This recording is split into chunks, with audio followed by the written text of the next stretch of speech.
Welcome to day 3 of Mill Valley Film Festival. I hope that you guys have been enjoying the festival so far.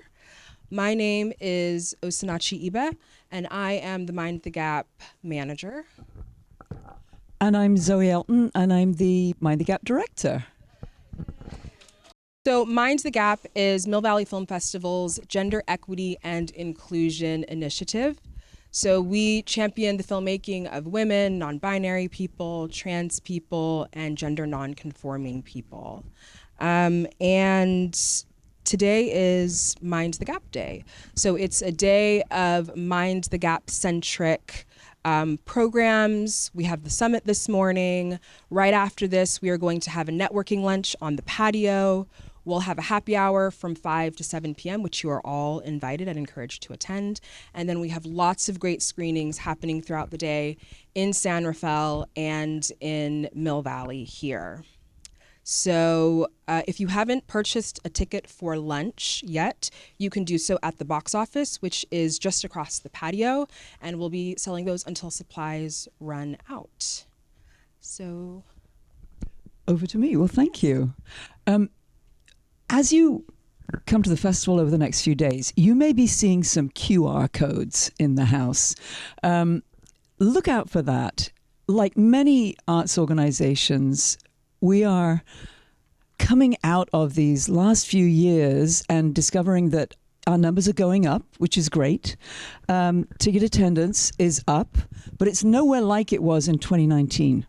So we are having to scramble to make sure that we can elevate our donations and numbers and get to the point where we can do the work that we feel we were destined to do with you.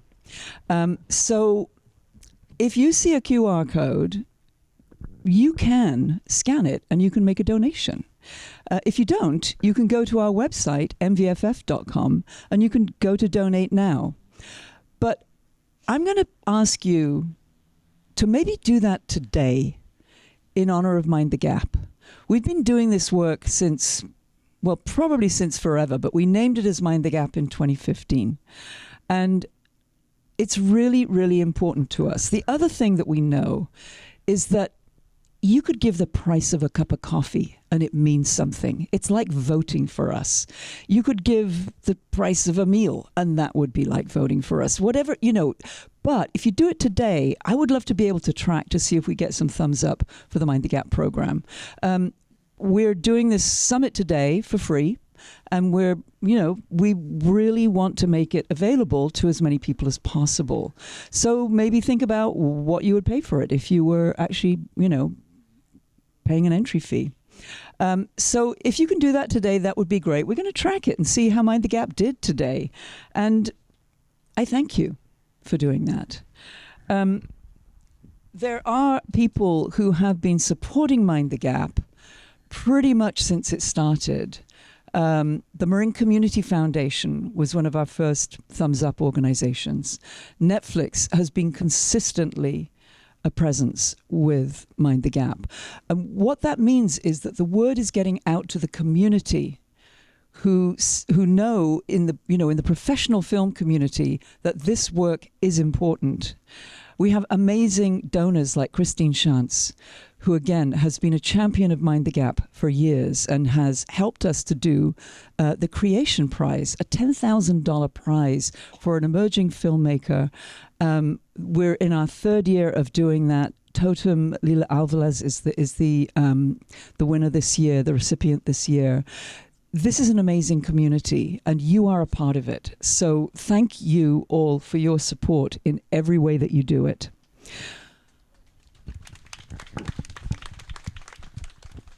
And we're glad to be back with a summit.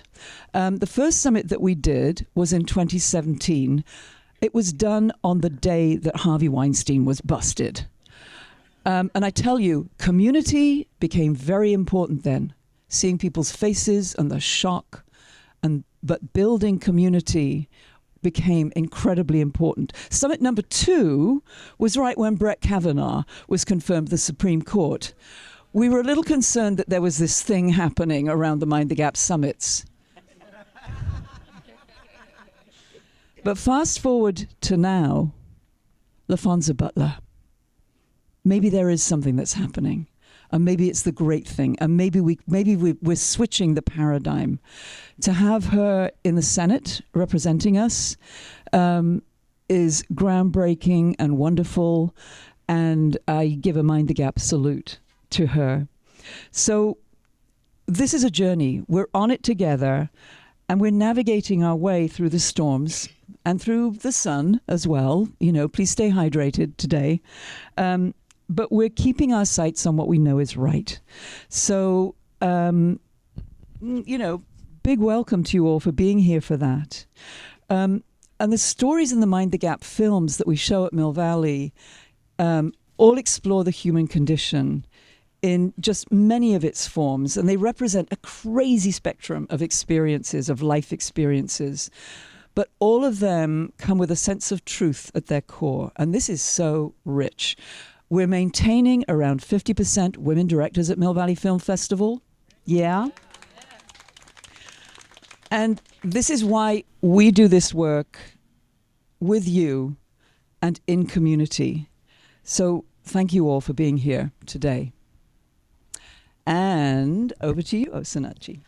So kicking off our summit this morning is Dr. Jimmeka Anderson, the founder, co-creator, and executive director of Black Girls Film Camp. Black Girls Film Camp is a national nonprofit organization that supports high school-aged Black girls in creating and developing short films. And Dr. Anderson, because of her incredible work and vision with this organization, is receiving a Mind the Gap Award at the end of the summit, but she's going to open up the summit with a wonderful keynote address. So please welcome Dr. Anderson to the stage.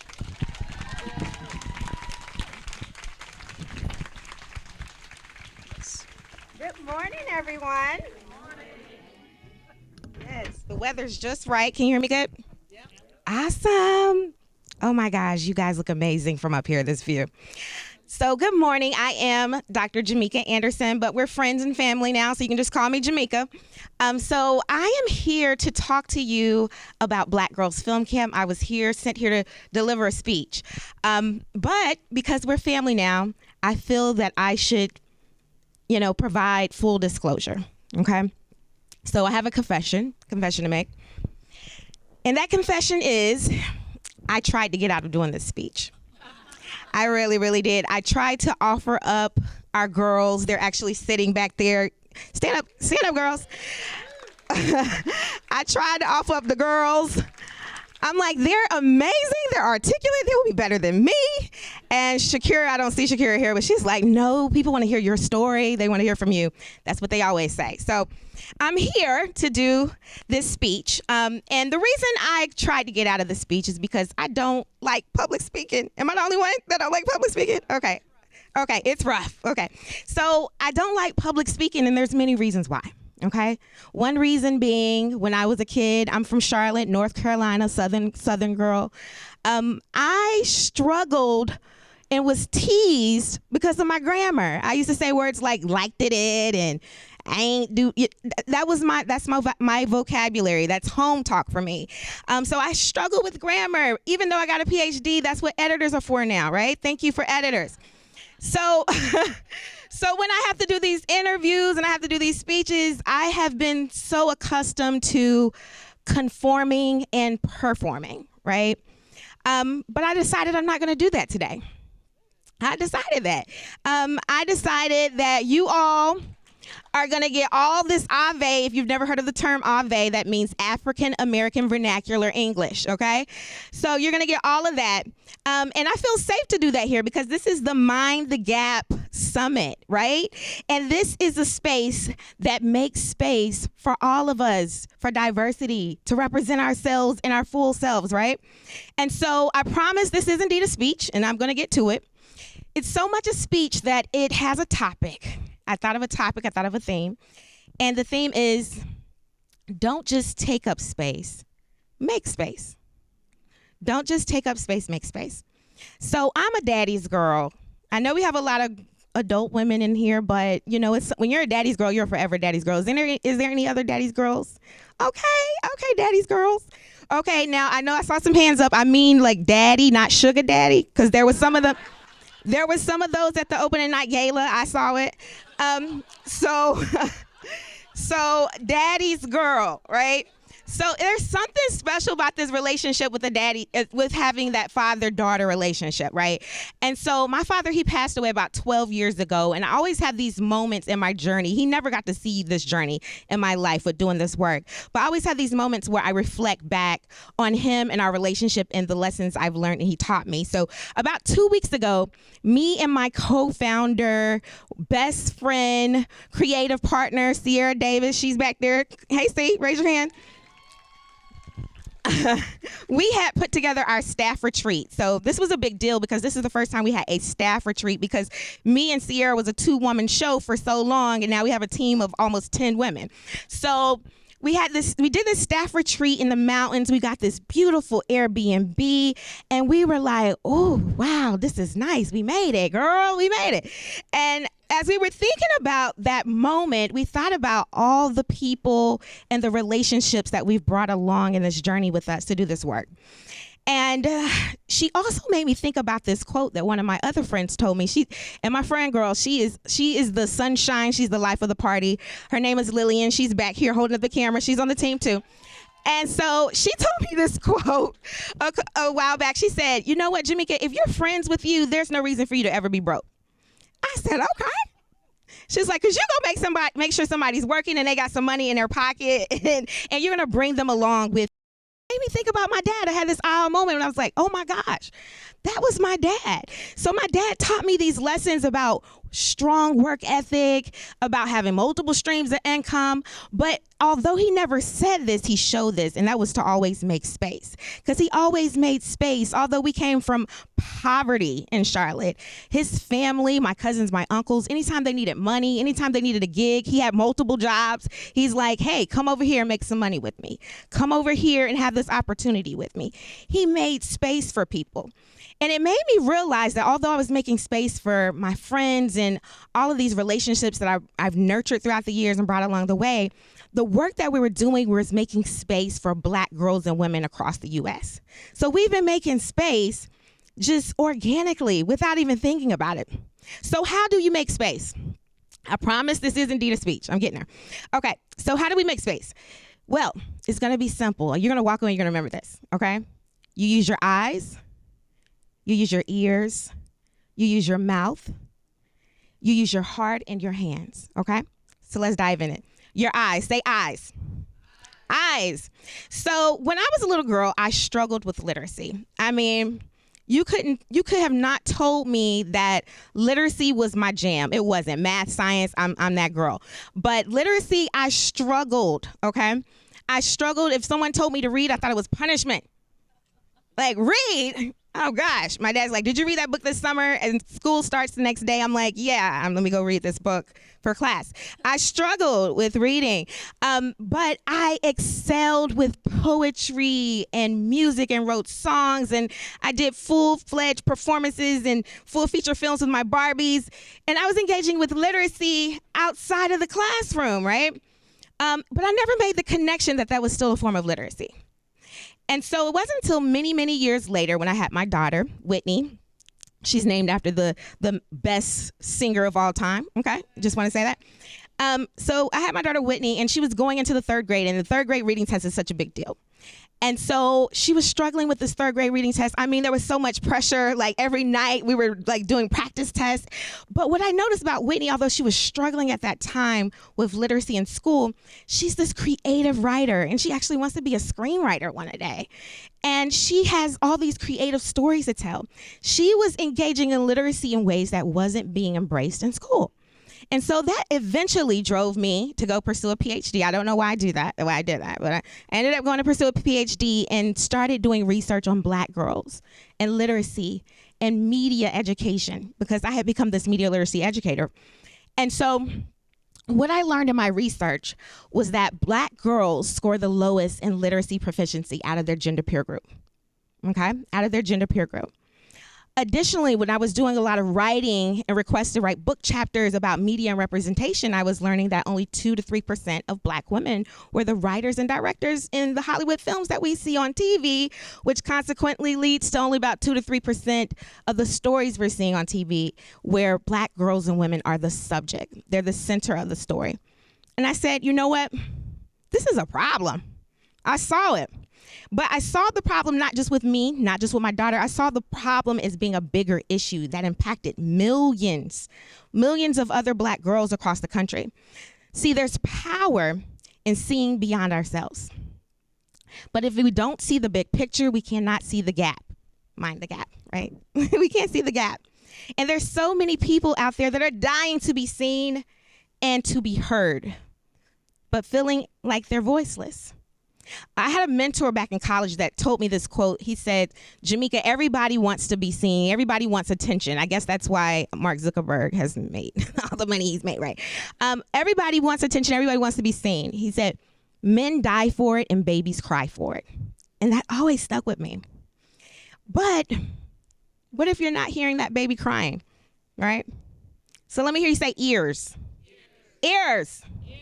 So what if you're not hearing that baby crying? What if you are actually putting on the noise cancellation headphones on your flight on American Airlines from Charlotte to San Rafael, right? What happens on American Airlines stays on American Airlines. Okay. What if you actually put on those headphones?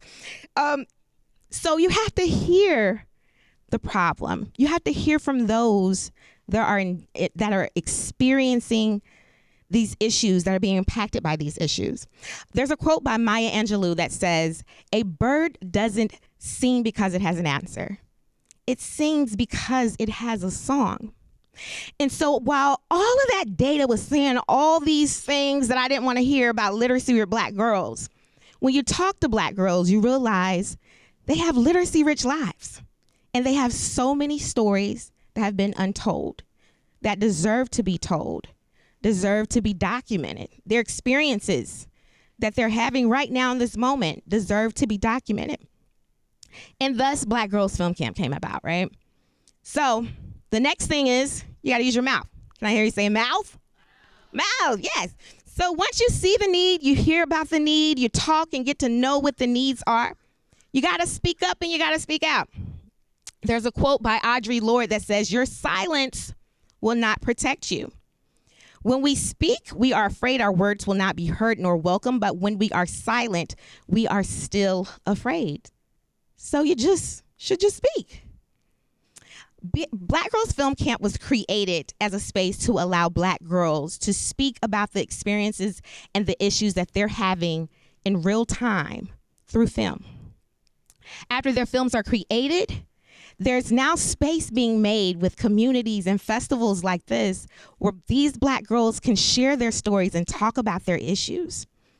It brings around cultural awareness, understanding, and for us, and our goal and our mission is to build empathy with understanding the experiences of Black girls. But in order to do that, in order to have empathy, you gotta have what? Heart, there we go, you got it. You gotta have heart. So Maya Angelou has a quote that says, people may not always remember what you said, but they will remember how you made them feel, right?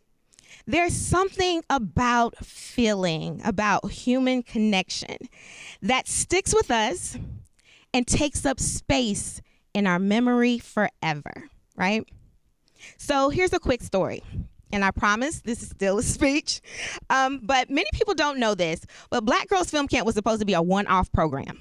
So I got a grant while I was in my PhD program, doing my research, doing my work, to launch this program. And I was like, great. Then COVID happened. Then we had to figure out how to redo this because we just let it sit for about a year. And it's like, COVID isn't going anywhere. That's back when they were saying every 2 weeks COVID was going to be over. And so I'm like, okay, how am I going to do a film camp without meeting in person? But did not realize it was a blessing in disguise. But it was a one-off. It's going to be initially a one-off program. But what happened is it was this snowball effect where all these women in the industry, Black women in the industry, started coming in and wanting to speak and talk to the girls. And one of those women was a lady by the name of Nichelle Trimble Spellman. She was the showrunner with Octavia Spencer with the show, Apple TV show, Truth Be Told. And she came and she spoke to the girls. And after she spoke with the camp, she sent me an email. And the email said, "Thank you so much, Jimmeka, for having me today. That was the most meaningful feeling I have felt in a long time. I want to be on your board." See, the problem was I didn't have no board. You know, just a program. I'm like, board? Means I got to do more work. So I told my best friend, creative partner, I said, Michelle Tremble's feeling said she want to be on the board. It means we got to turn this into an organization. So secret is that there's possibly no way Black Girls Film Camp can be going into its third year now, have already produced over 30 films, without that feeling Michelle Tremble felt in that workshop where she reached out and told us she is something about this space, And we realized that this space, it's a feeling that's hard to describe, but if I had to kind of channel my poetic side, I would say this feeling is something like sisterhood. It's something like love. It's something that feels like grandma's cooking and kitchen, smells like grandma's kitchen, and it smells like sweet potato pie on Thanksgiving. Collard greens, baked mac and cheese. Come on, if you ain't been to the South, let me take you there with me. There's something about this space that feels like going to your cousin's cookout in the summer on a hot day and smelling that barbecue outside cooking and hearing laughter in the air that sounds like fireworks bursting in the nighttime sky. There's something about this feeling in this space. It's just so hard to describe, right? It was an amazing feeling, and it took heart to create. It's taking heart to sustain. But lastly, we have to use our hands. You know, you can be passionate about something, but you have to use your hands to build and create space. So it took hands to build this space. Can I hear you say hands? Okay, great. Some people aren't asleep. I'm doing a good job. Okay, so there's this quote by Susan Taylor. She was the chief editor of Essence magazine for quite some time, and she has this quote that she says, "Hands that serve are holier than hands that just pray." And that quote has always resonated with me because I have a heart of service. And so that means I have to reach out my hand, right? There's another quote by Audre Lorde that says, "The master's tools cannot be used to dismantle the master's house." So as I'm creating space to liberate, I have to be sure that I'm not using practices that are perpetuating systems of oppression for the girls that I'm trying to serve, right? As I'm creating the space. So let's create space. Let's make space. So in closing, I just want to thank you all for making space for me to share my story and the story of Black Girls Film Camp. I hope that you were able to pick up on some Southern slang that you can use in these Cali streets.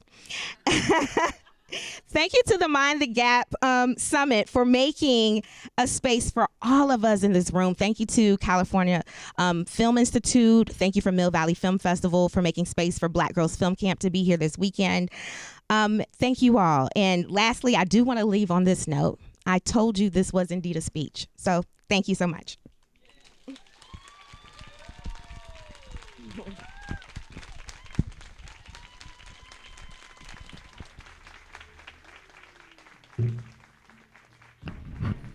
Thank you, Dr. Anderson, for that very beautiful speech.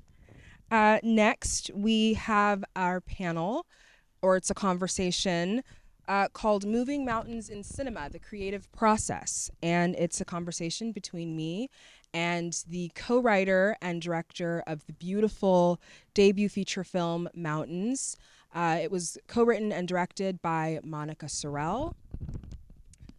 It's set in vibrant Little Haiti, Miami, and it's a moving portrait of a family living in the tension between belonging to a place and being pushed out of it.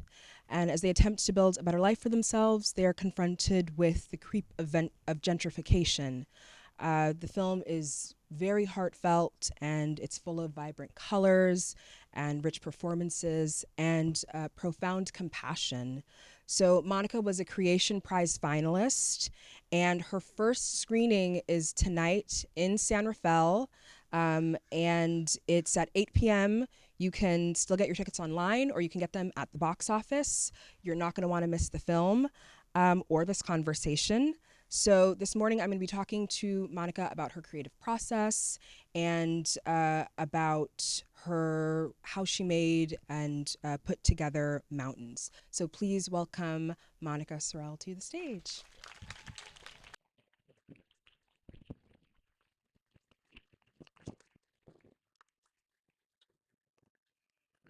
Good morning. Welcome. Good morning, everyone.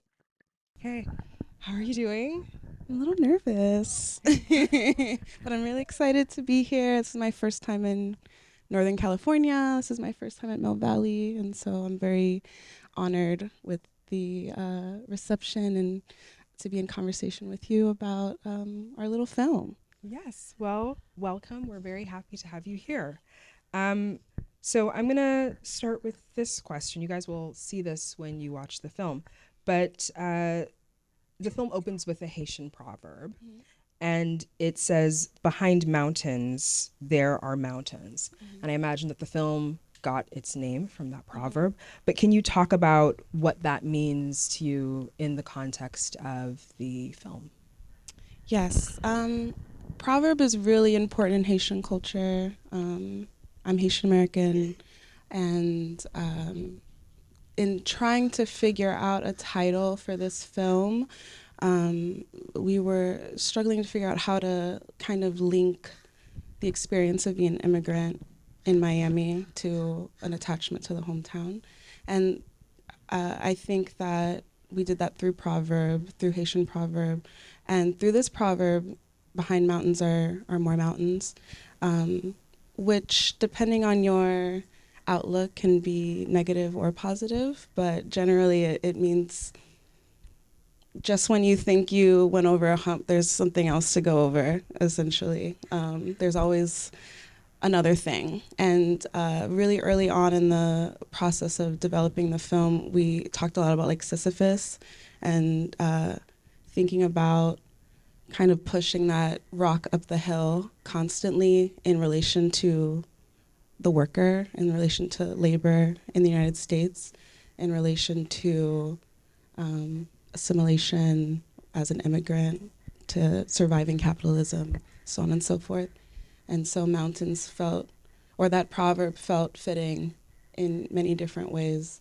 And it was also a bit cheeky in that, Miami is completely flat. There are no mountains. But our vista is high rises and cranes, and that's what we see. Those are our mountains. And so there was a lot of things to pull from that very simple proverb. That's very beautiful. And in saying behind mountains, there are mountains, that also can extend itself to the creation of a film. Mm-hmm. So can you talk a little bit about, we'll start with the writing process. So you co-wrote this film with your producer, Robert Cullum, who's in the audience. Say hi. Today. Welcome. So let's start with, where did this story come from? And then how did you decide to work with Robert? Well, I think we would have to start in 2014 when I moved back to Miami from film school. I didn't know Robert then, but I was noticing the changes of Miami in the time that I'd left, one of them being Little Haiti specifically, which was a neighborhood that my mother landed in when she first moved to the United States, that she worked in for many years. So I spent a lot of time there as a child, going to work with her and, building community there. Things were changing in a way that I couldn't put my finger on. I didn't know the word gentrification at the time. And I think all of those changes started to become clear that, businesses were being pushed out, developers were moving in, and it startled me. And I think since then I was trying to figure out, what do I do? I I joined an organization and tried to help with like marketing and being an organizer. And shout out to organizers. I am not one. I was burnt out immediately. I remember like crying in the ED's office, like, I'm so sorry, I can't do this. And so I turned to film, and I was always trying with, my colleagues, with my friends, trying to figure out, how do we tell the story of Little Haiti? How do we stop this in its tracks, before it's too late? While actually one of the iterations was with my friend who just walked in, Jason Jeffers, who, we were trying to do like a documentary series. And in that research, I remember we went to like a city hall meeting, and we had a commissioner say, like, when it comes to warehouses being sold in this neighborhood for $3 million, gentrification isn't happening, it's already happened. And I think that kind of shifted my goals and my thoughts about what film could do for the neighborhood. And obviously there's still like hope that we can slow down some of the development and keep the people there. But it was also like, how do we build an archive of this place before it starts changing? So that takes us to 2018. Robert and I were working for Third Horizon Film Festival in a neighborhood called Wynwood, which went through the same thing 10 years prior. It was a Puerto Rican stronghold that, in my time there, I was watching houses get demolished every day. And so one day we were walking to work, and we saw this demolition team just finish demolishing one of the houses on the block. And one of them was saying goodbye to their coworkers, and then like cross this intersection into like the more suburban side of the neighborhood. And I remember looking to Robert, and I was like, what if we made a film about a demolition worker that lives so close to home that he can, that lives so close to his demolition sites that he could walk home? What does it mean to be a demolition worker that's also knocking down your own neighborhood? So from there, we applied to this initiative in Miami, the Cinematic Arts Residency, where they're giving a micro budget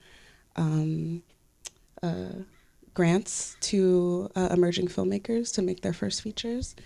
We pulled an all-nighter. I think we were the last application in, and we were one of the first to be selected. Wow.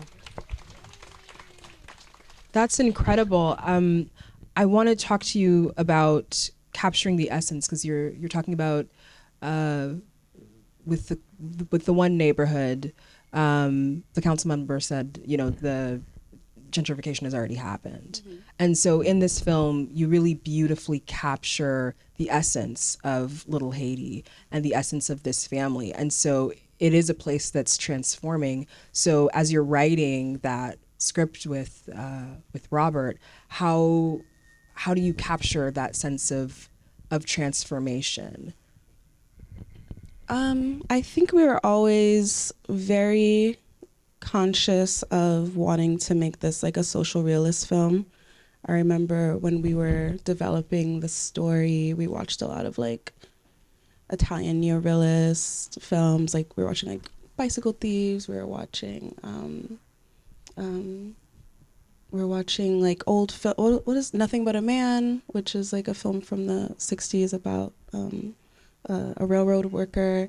We wanted to watch these films to see how they built a neighborhood through cinema. Little Haiti is one of the most vibrant, colorful neighborhoods, communities in Miami. And I think not only in the cinematography and making sure that, you see the color, you see how that color is kind of draining from the neighborhood through gentrification. Gentrification literally like kind of whitewashes, they demolish things and they build it back up white. So we're losing color in Miami. But I think the other way that we were focused on staying true to the neighborhood was just focusing on the family. and focusing on the characters and thinking about our own family, thinking about ourselves, and what is an immigrant family? What is a Haitian family? How do we speak? How do we communicate? What's in our house? How do we how do we build warmth? The warmth of the home. How do you, through the screen, experience the food? And that was not only in the writing process intentional on the page, but when we were building out our team finally, just making sure we had our production designer Helen Pena, who's Dominican, that understood the Caribbean home and could translate what we were saying on the page to the screen, or our wardrobe stylist Waina Chansey, who's a Haitian fashion designer as well. How do we dress? How do we express ourselves? So yeah, I think it was always a goal to just create a reflection of ourselves, of our families, and you can't go wrong if you're staying as true to those experiences as possible. You do a really beautiful job of immersing us in the world with the color and the texture and the sound, and the film does start off, it starts off with the demolitions, and so you're sort of, dropped right in there. But then throughout there is this really thoughtful pacing and getting so close to these characters, and there's this intimacy and compassion in this film that's really very beautiful. And so I'm wondering how you worked with your actors, because these performances are they're very lived in. There is, when I was watching it, I wasn't even thinking about performance. I was like, this is Xavier and this is Esperance. These are these real people. So how did you work with your actors? We were blessed with, the best ensemble. Everything sort of fell into place as it should. There was something very mystical that happened in the casting process. And so we had these beautiful actors that we were able to have meet in rehearsals for I think we had a week of rehearsals. I will say our script is short. It's not like a minute per page sort of script, because we always wanted to leave space for sort of controlled improv. We wanted to build the story, build the dialogue with the actors always. And so I think in rehearsals, first thing was to just establish the characters, establish who they are, establish why these people were cast, and the kinship that I felt that they personally had to their characters. And once they really were grounded in who these people were that they were going to be portraying, it was kind of about play a little bit. So, it would be less of a memorize these lines and more of here's the scenario. And so I think that I would say, okay, you're coming home from work and your dad is upset at you. Let's go, and then they would do it big and long, and, it would drag out obviously, but as I'm watching them, I would pick out some of those gems and then okay, let's do it again. And this time take this out, but I liked when you said this. And so we would just make it tighter and tighter and tighter until finally together we all built the scene. And we did this with our day players as well. They had more of an idea of what the film was about, or, there was some key lines that I wanted them to say, but it was mostly let's play, let's get it big. And then throughout the takes, we're going to tighten it up. And so everyone essentially contributed to the script. Everyone contributed to their character, to the story, by giving them the freedom to tap into their characters fully. So you're a very collaborative director. How do you balance that with maintaining your vision for the film? I think that there was a bit of making sure that I was open to what this film wanted to be. I think that's why the script was so short also. Like I didn't want to have a rigidity. I don't even think really we have the budget to have a rigid, like I'm very much like, I'm not gonna make the movie that's on the page. That just, doesn't happen at this budget level. And so I kind of was open to the process really early on. I think, there was generalities that I knew that I wanted, but I think that the cast was so perfect, and I think our crew was so amazing that, as long as everyone understood where we were and I was there to facilitate that understanding, it was really hard to go wrong, I think obstacles came up, of course, as they do during the filmmaking, but I think even when things didn't turn out exactly as I envisioned them, they would often turn out better because it came from like an organic place. And so I imagine you worked with your key crew members, like production designer, editor, all of them, in the same way. Yeah, I left it very open for everyone to bring their own instincts and their own personalities.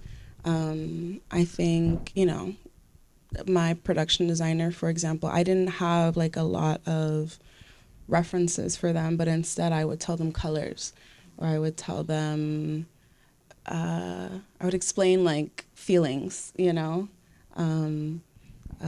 or material, like wood. I want like a lot of wood in here, a lot of Haitian art in here. And I think being Miami's such a specific place, and we're all essentially just immigrant kids. We all have sort of like an innate understanding of what that home feels like. And so I was able to walk into a set and be like, exactly, perfect, you got it, this is it. And even if, like I said, it wasn't exactly to the T what I envisioned in my head, it was still perfect because it was still of unexperience. Like, I didn't think about that prop, but that prop is in all of our homes. Amazing. Thank you for picking up on that. Like, you have surpassed me in thinking about what could and should be in the space, and you're a building character as well through your own experience. So I really gave everyone a lot of space to, take control of their own departments and do a little of, directing, I guess, themselves in a way. I think that's a really beautiful way to direct a film, because it can be so personal what you're creating, but then in kind of giving it away and allowing it to be a shared thing, you create something that is more authentic because everyone's dialed in and shares in the vision, and you allow for a bit of magic to happen because you're not totally in control of it. So that's really very beautiful. I'm going to pivot a little bit to talk just a bit about financing, because this is a truly independent film. And so I'm just wondering what the process of financing it was like, and if in creating it this way, did you feel like you had a lot of constraints, or did you feel that there was sort of a liberation in allowing it to be a truly independent film? So the grant that I mentioned before, initially we were only supposed to make the film for that amount, which was $50,000. Right before we got, or right after we got the grant, COVID happened, and everything changed. So now there's inflation. So now I'm going through my own housing crisis, now there's the extra cost of running a set during a pandemic, So we went to the people that were running the program and we're like, I know this is like the rule. Actually, Robert is the one that facilitated this and was like, listen, it would be immoral for us to make a film at this budget. We would really appreciate if you would let us raise more so that we can have a safe set And they said, fine. And so from there, we were given the go-ahead, and we were able to be at the Gotham Project Market twice. We went in 2021 in development and 2022 in post. And that allowed us to meet partners that we still have today. We met our sales agent, who introduced us to our EPs at Neon Heart Productions. Neon Heart is a production company that funds women's first and second features. They're amazing. And so, they read the script and they were all in, and they helped us fill the gap for our production budget. So it was through the Gotham and artist programs like the Gotham that we were able to actually go into production. And then through them, we met other partners such as Level Forward, who's really interested in impact campaigns, which is something that we're interested in doing once the festival run for this is finished. We got a lot of in-kind support through the Gotham. We got, and through just relationships, through friends, through support. I think once people knew what the film was about, they provided us with any resources that they could. And so, through grants, through a bit of fundraising, a bit of matching that grant, and in-kind support, that's how we were able to make the film. And through all that, did you feel like you had the freedom to make the film that you wanted to make? Yeah, I think we once had a meeting through the Gotham with a very big production company. And once we told them our budget, they were like, oh, like, we can't help you unless this is $1 million film. And unless you have stars in it as well. I think at that time we're not of the industry. Miami's industry kind of weakened after two governors ago, took away our tax incentives. So everything we do is very scrappy and very story focused, and we've been surviving on just our storytelling, really. So I didn't realize the capital that names, stars brought to a project. And there was like maybe a day after that meeting where we were like, should we change this? Should we, who are some Haitian actors? Or, I think other agents were like, what about, Junior doesn't speak Creole. What if you got like this hot star to be him, and we're like trying to figure out if we should change our vision in order to sort of fit into a more industry-minded production. And I think we quickly shot it down because we knew that this was a film about something that is actually happening right now, that we are currently experiencing. And we wanted to stay small. I never wanted to go into Little Haiti, a place where people are actually being removed with a huge box truck, and I didn't want our footprint to be oversized, and overwhelm the community. We wanted to come in and be scrappy and quick, get the shot, go. And we were able to tell the story that we wanted to tell fully, without any expectations or any pressure from someone that has invested a lot, in the film. So I think it was, it's a catch-22, obviously. Micro budget sets are hard. You're going to have to do a couple of jobs and way more work. You're not going to have the bells and whistles that you would on a $1 million+ set. But with that, we were able to have full creative control of the film and make the film that, we could 100% stand by. This is your first feature, as I said, and you're in the earlier part of your film career.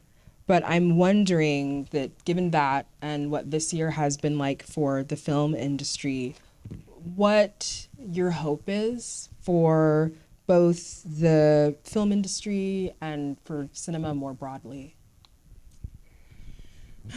I hope that, this has been, I'm sure any filmmakers here know already, this has been a really tough year for independent films. Not only with the strikes, but with inflation, with just sort of the changing industry post COVID. I think that thinking about independent film, the reason I wanted to get into independent film was because of almost how saturated the market was maybe 10 years ago, and how accessible all of these voices were, and it doesn't feel that way anymore. For whatever reason, you blame the streamers, blame, the industry, the powers that be, but there seems to be less and less support for independent film as I look into the future. The Gotham Project market didn't happen this year, and it may not happen in the future. And so these artists' development programs that I think were crucial to Mountains getting made at all, or to it even being able to reach you guys, I feel like a door is closing behind me, I feel like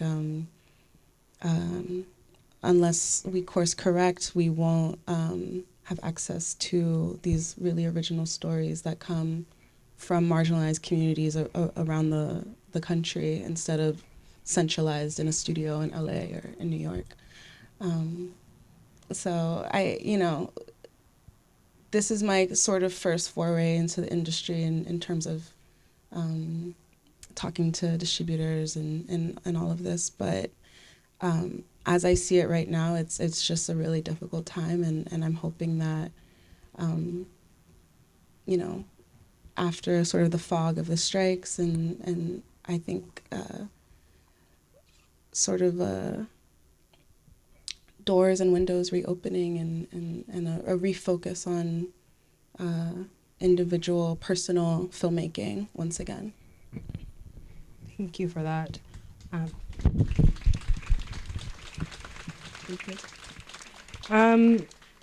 And I don't have any more questions, but I wanted to see if the audience has a couple of questions for Monica. Me? Yes. Hi, Monica. I'm curious. You have such a stunning humility and softness, and what you shared about how you were so collaborative in your experience. I'm curious whether it's as a female, as a Haitian American, as maybe an introvert. I don't know what kind of. I'm curious what about those experiences specifically informs that quality. Thank you for that. I do definitely think that being a woman informs how I interact with my collaborators. Robert and I met on the set of Moonlight, and we've done like small industry gigs here and there when they come to Miami. And I think something we've noticed is this sort of industry standard in almost like bulldozing your way through, like no matter who's in my way, and I'm not even talking about directors, I'm talking about the crew, I'm talking about this sort of culture that we are, witnessing, where it's just rude and, toxic, and that was something that we talked about really early on in the development. Like, we do not want to validate that sort of culture, and we don't want to bring that onto our set. And so we were very, very careful about every single person that we brought in and interviewing them and figuring out what their set etiquette is and how they collaborate with others, and what do you do when, a conflict arises, just trying to mitigate the possibility of these sort of egos coming into the set. early on, so it doesn't, throw me off. I think I'm very sensitive to those kinds of energies, and so that we can all have like a really good experience. I think, I think feminine in that, I was interested in a nurturing sort of environment, and an environment where people can speak up no matter what they're, whether they're the PA or, the boom operator. Like if they're like, I don't think this scene works because of this, like feel free, I'm not going to get upset, or I'm not going to maintain like this hierarchy that, we've been taught is how we're supposed to make a film. And so, I definitely think being a woman on sets in the industry definitely is the reason why I work the way I work. I think we have time for just one more question. Or whoever. Since you say that it's scrappy and it was indie, how many days did you shoot and what cameras?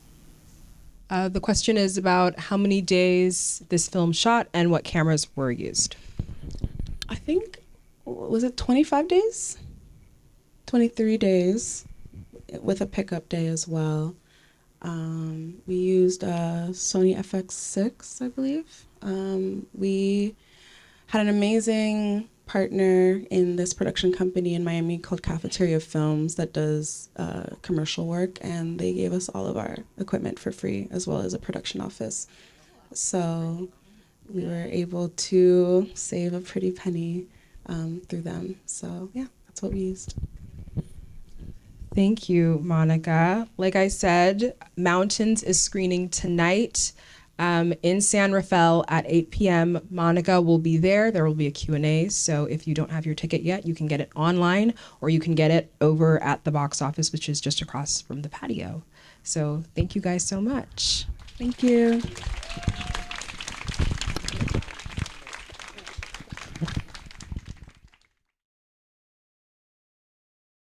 And our next pair, our next duo of speakers come from a background in animation. If you're a long-term Mind the Gap Summit attendee, you may well know one of them. And you may also have noticed in recent years that animation sometimes seems it's like it's over there somewhere. I know that many of you are filmmakers, you're writers, you're directors, you're film lovers. And animation tells stories in a way that's amazing. And I've always been fascinated by the process that it takes to create a script in animation, because it's a little different from writing, a feature film that you're going to shoot in 30 days' time. I'm sorry, I know that's pushing it a little bit. And I've always been lucky enough to have Osnat Shurer, one of our two speakers up next, who's been involved in the industry for a long time, and as a producer has been very, very hands-on in the creative process and in helping to create story. So I've always been fascinated by the work that she has done, and I've been in a very privileged position because we've been able to talk about it. Now you get to be in that position. Osnat was the producer of Moana. She's a producer of Raya and the Last Dragon, and she's now recently been named the CEO. Is it Baobab or Baobab? CCO, Chief Creative Officer of Baobab Studios here in Mountain View. Joining her is Carrie Hobson, who has a very eclectic career where she's really come up through the ranks at Pixar. So she has had experience in a lot of different areas. And she has a new series that she pitched and is going to launch next month? In the coming months. Okay, and it's called Win or Lose? Yep. It's called Win or Lose, and I'm sure that she will tell you more about that. So please welcome Osnat Shurer and Carrie Hobson. Let's see. Let me give you that. Yeah, okay.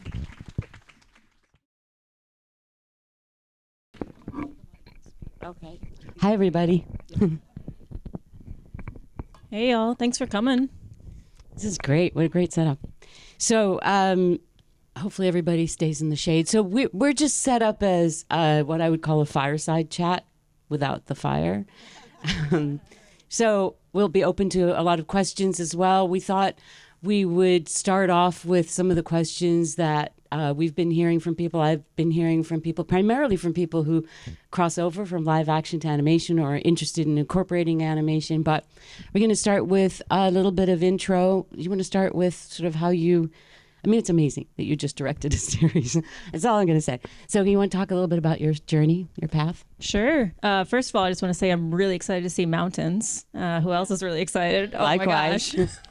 But yeah, I just finished writing and directing a series called Win or Lose.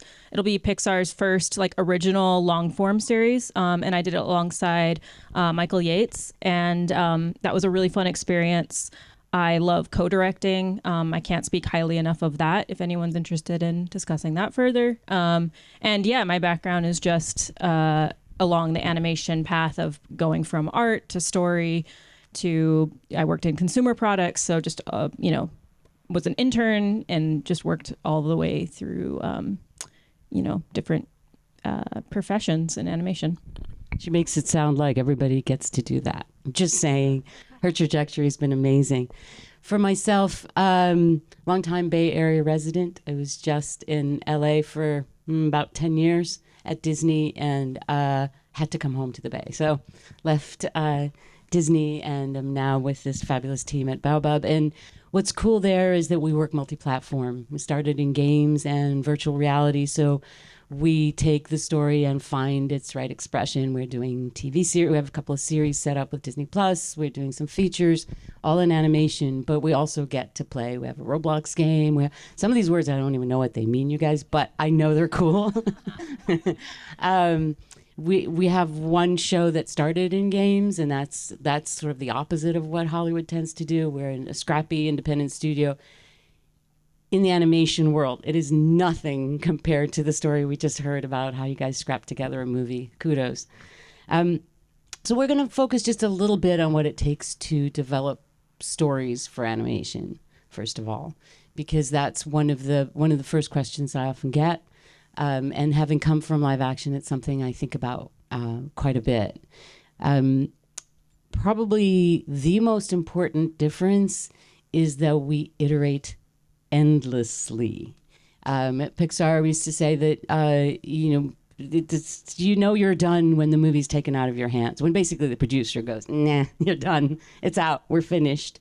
Till then, we iterate and iterate and iterate. So it's a little bit more like theater. It's more like music in a sense than live action. When we bring on writers who come from live action, they always say, so what's the shooting script? How do I know when we have a shooting script? And basically the answer to that is what we transcribe from the mix, that's the shooting script, because we'll be changing it forever. So let's talk a little bit about iteration and collaboration in animation. Yeah.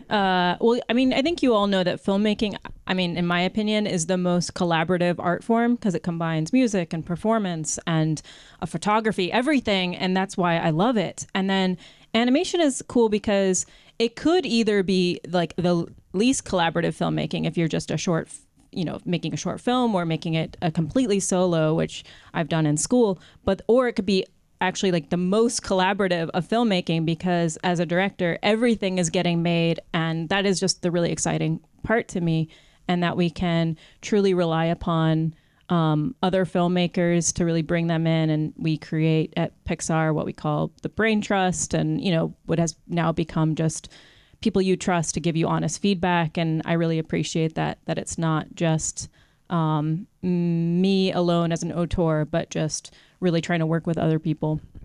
Yeah, further than that, you're also collaborating with these amazing brain PhDs. I mean, on Moana, I literally had people working out how to do that gorgeous curly hair, whose friends were also getting rockets to Mars. It was like that same level of smarts that is very, very humbling. And that's true of our animators, of our everyone that you work with. I loved how we were just talking before about where you find the spontaneity, because animation is probably not a very spontaneous art form, because we have like 20 meetings to discuss whatever the direction of the wood grain on the back of the truck door. Literally unbound in my first film in animation, I remember sitting in the 5th meeting about this and going, seriously, this is going to be in about 2 seconds. But that's how much we care about detail. So back to developing for animation, it's not just here's the big idea, let's go sell it to some studio, or here's a script. It has everything to do with, yes, you need a basic, strong premise. And as much time as we can spend iterating on script, we do. And that's a practical thing. The more people come on the show, the more there's hungry mouths to feed, so to speak, in terms of inventory, and we need to start the machine running. So as much as we can delay, we delay, get into story, but also in animation, get into storyboarding, because we discover a lot of our storytelling once we go visual. And the amazing thing is what then begins to happen. You start going back and forth between script and storyboard. Our script writer and head of story or the story team will be pitching something, and then the writer will go, oh my gosh, that's a great idea. That was just in my head and now it's on the screen. What if we? And the what ifs go on endlessly. And just to touch on the brain trust thing that Carrie brought up, seriously, if you don't have it where you work, just find it with your friends. Get a group, 2 or 3 of you that you can trust, that you know will set aside their project and focus on yours, which is a very generous thing to do, because they know you will do it for them as well. And their entire agenda is to make your movie better. And that is an incredible, incredible thing to experience. Is it fun? Not always. I mean, going to screening 4, we screen storyboards over and over and over and over again before we start production. Going to screening 4, coming out of it, and somebody saying, this is also on Moana, somebody saying, I still don't know why she leaves the island. I was ready to, I don't know, go find another profession, to be honest. But they were right. They were right. We had too many reasons, and they had to line up in a different way. So I think notes is another thing I learned from the animation process, how to take notes, and more importantly, almost for me, how to give notes. How to find a way to give filmmaking notes without taking away someone's vision, someone's understanding of their character. And we talk a lot, don't we, about finding the note behind the note. So somebody throws out a note, they're usually throwing out a solution, especially if they're another director or writer. Not your solution. Our tendency is just to shut down. If you can pause, I guess this is a really good life lesson anyway, pause. But if you can pause and find out what the note behind the note is, what are they trying to say? What bumped them? Then you can make your film better. And you really want to find that out early, not at an audience screening, I think. So let's talk a little bit about the differences between live action and animation development. Yeah, I guess for me, they're the same in that the goal for both a great animated show or a great live action film or show would be just to tell a story worth telling and that can kind of connect with people. That is, I would assume, maybe most of our goal is just to really connect with our audience.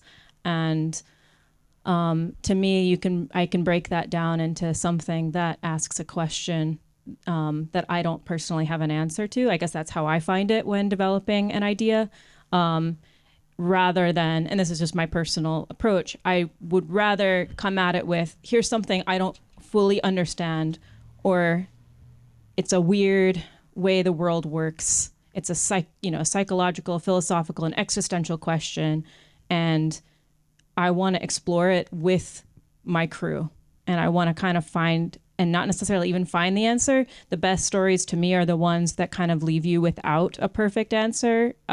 And once again, that's just my personal taste. Like, I love leaving after watching White Lotus and being like, was infidelity worth it? I don't know, maybe. I love not having a perfect answer at the end of things. And I guess all this just goes back to, is the story worth telling? And that's what, to me, will justify constantly to your crew if you can say it's relatable in this aspect, or it allows the audience to escape and go into this place, and just giving them that, whether it's animation or live action, it doesn't really matter. That's, to me, what will make it worth making. Yeah, that's what I love having fun with. How about you? Do you, like, when you're developing an idea, what kind of what are the things that, if you were like in charge and you were to like approve whether something moves forward, because now like you're running a company, yeah, how do you say like that idea is worth it versus not that one? Yeah, I think for me, it's something I want to live with. First of all, it needs to matter to me, because it's just too much work to work on something that isn't meaningful. So to me, it's digging into a question. For example, on Raya and the Last Dragon, which opened into the pandemic. So if you haven't seen it, please do sign up for Disney Plus for a month. It's because we're really, really proud of the film. But there had been elections in this country, and the most delicate way I can say this is I was wondering if it's time to leave. And so were all of us. And a lot of what we started thinking about there was, I had neighbors. I was in Southern California, and I had neighbors who were, I'm sorry I'm going political here, but were Trump supporters. And honestly, it was even hard to just say good morning. Like, I didn't understand. There was this divide between us. And so we started thinking about what would it take for us to come together? Because clearly our future is about coming together. First, it's about winning, but then it was about coming together. And we kept asking ourselves that question. So we honed it over time. At first it was, okay, collaboration. Well, really? You start a movie with two groups not getting together and then they get together? That's a little obvious. So we were digging deeper and deeper. And at some point we realized that to take the first step to connect with somebody that you don't naturally want to connect with, it takes trust. And that's what we started leaning into. Trust, lack of trust, what breaks trust, how do you build trust? And it became such a guiding light for us. So in that process, also it has to matter to you, because we work on these things for 4 years. Each one of these features I was on for 4 years. And you need something that makes you remember why it's worthwhile when it gets hard, and that helps guide the whole crew. And for us, at some point, I think the breakthrough at least on Raya, was one of our artists who, listening to all our conversations and story sessions, did a piece that she was just inspired to do. She was one of our production designers, Helen Chen. And she did this piece that was the kind of the climax of the film. And the moment we saw it, we knew we have our point north. Whatever doesn't earn us that ending isn't going to fit in this story. And that's the other thing that's really hard when you're building these stories, which is killing the things that aren't working or that don't belong in your story. It's really hard. You get attached to this fabulous scene where, fill in the blank. But if it's not adding up within the story, it usually has to go. So we do these exercises at some point. It'll surprise you how late in the process it is, where we'll just take all those cards off the board and do what we'll call a clothesline of an emotional journey for our main character. Then see what fits back in. Then we'll have two separate boards. One will be, well, that's dead. And the other will be, please, if we can find some way to get this back in, if it fits. And then things will find their way back in. And it can be quite late in the game. So it's this weird process of attachment, detachment, and of openness and collaboration. You want to hear, but you want to keep the voice solid of the film. But what makes me stick to it is a story I want to tell, characters I can fall in love with. For me, I always loved Moana, but Grandma Tala was my jam. She was my person. I got to do her voice until we cast it properly with a proper actor. Boy, what a difference it was when Rachel House came. I'm not that great. But there was just something about that character. I think we underplay adult characters, never mind older characters, certainly at Disney Pixar. It's been one of my soapboxes is older characters. It's grown-up female leads. How about them apples? Right? friendship between women, but we're getting there. We're getting there. On Raya, our 3 main leads were female, even the dragon, and that was a big coup for us. So what keeps us going? The story you want to tell, the characters you fall in love with, and most importantly, the people you surround yourself with, the people you get to work with, I think. Yeah. Do you have a specific example of having to kill a baby? Yeah, we call it killing your babies. I avoid that one. I really don't like that line, but it's true. There's so many. You want to go with one? Yeah, I guess. For our show, we had to quickly realize that we had bit off more than we could chew. So our show is about perception and kind of how everyone views life a little different. And Mike and I went into it every episode is going to be totally that character's the way they see the world, and so everything in it's going to be really specific and unique. And it was just our first screening, everyone was like, I am just assaulted. Yeah, that was the note we got from Pete Doctors. He's like, I feel assaulted. And so we're like, noted. Okay, that's great. It's great. We're just gonna kill off a few of these ideas, kind of reduce it down, make it a little simpler. And we found that we could just give our characters one main way they see the world. So it's just, it was a loss to me personally, but it helped people digest what we were making a little bit better. Yeah, and many times it's more that the story just needs to change. When I first came on to Moana, she had 7 older brothers. She was the youngest, the only girl. Dad was the one who wanted to go out on the journeys, and she was the best sailor, but he wasn't taking her because she was a girl. And later on, she had to come in and save the day. For me, that was like a 50s story. It just felt so dated. And so getting the whole team on board to shift our perspective in this case took, and yes, it was, we had Disney budget, so that really helped. But it was to take the team to the islands and to actually spend time with people on the islands, especially some of those power women that you meet in the Pacific Islands, and especially some of the elders. And they're funny and raunchy and wise. And that was the other thing that helped us a lot. My first writer on Moana was Taika Waititi. He had just done this independent film called Boy, which you should see. It's a great film. It was before Marvel and all that. And one of the things that Taika did is introduce irreverence into this, because honestly, when you have a bunch of people who are not from the culture and are just, it can get super precious and slightly boring.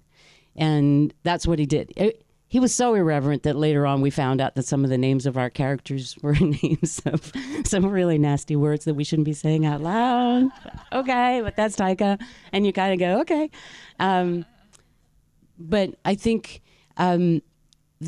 what you end up with in this process of refinement and of digging into story and of story reels, which we don't get to do in live action. I came from live action into animation, and at first I thought, this is going to be super boring. You sit in one room, you're on a computer. The behind the scenes is one of the most uninteresting things you've ever seen. It's people sitting there on a computer. I thought that not being on set. But the other thing, the idea that we'd be working this for years, the first 2 years, we're working it in storyboards with ourselves doing scratch voices and music and all that, I thought was going to be uninteresting because I'm a slightly impatient person. But I found it to be fascinating because we get to refine, we get to go deeper, and animation is super expensive. So every minute has to count and every shot has to count. So we go deep with that. And honestly, we don't get to be very spontaneous. The only spontaneous time we have, right, is when we're recording actors. Yeah. I have a follow-up question about culture, but I'll come back to that. But real quick on actors. Yeah, the way I found it was, I loved hearing the discussion on Mountains because it's that approach seems amazing, playing with your actors. And I'm so envious of that. The closest we could get was Mike and I would play with our actors in recording sessions. So we would just riff for so we were really leaned into improv and just talking off of them. Unfortunately, we couldn't get actors together, so we would have to play off of them. And, you know, especially with kids, that was like a great way to get them like loosened up. And we really tried to cast kids who are their character, which is always like really hilarious to me, just like seeing like true childlike, you know, you find the voice like of, for example, you listen to like, you know, the 20 voices, and if all of them kind of sound like Disney girls, and you're just kind of like, okay, you're high pitched and you're cute. And that's what, you know, we kept getting the note for one of our characters. That's what the higher ups wanted, because it was familiar. And I was like, no, I want the girl who just like, no matter what she says, she kind of sounds like she's crying. And like, yeah, she's not a trained actor, but then you just work with her in the room and you try to get those like natural takes by just working off of them. And I imagine on set, maybe it's like playing with your actors and building in that time. And then afterwards, at least for animation, the process for us was like me personally spending like hours going through those improv takes, because the usual process in animation would be the line was in the script and the editor knows, okay, I'm going to make a first pick. And I kind of annoyed my editor by being like, you can't, maybe you should do that. But it was this tug of war of like, but also I think it's a little much on you, because we were recorded like an hour, you know, for maybe 5 lines. So maybe I should do a first pick. So, yeah, that was a really fun process. Yeah, it's we'll record a line 30 different ways, 50 different ways. It's actually kind of painful for actors at first.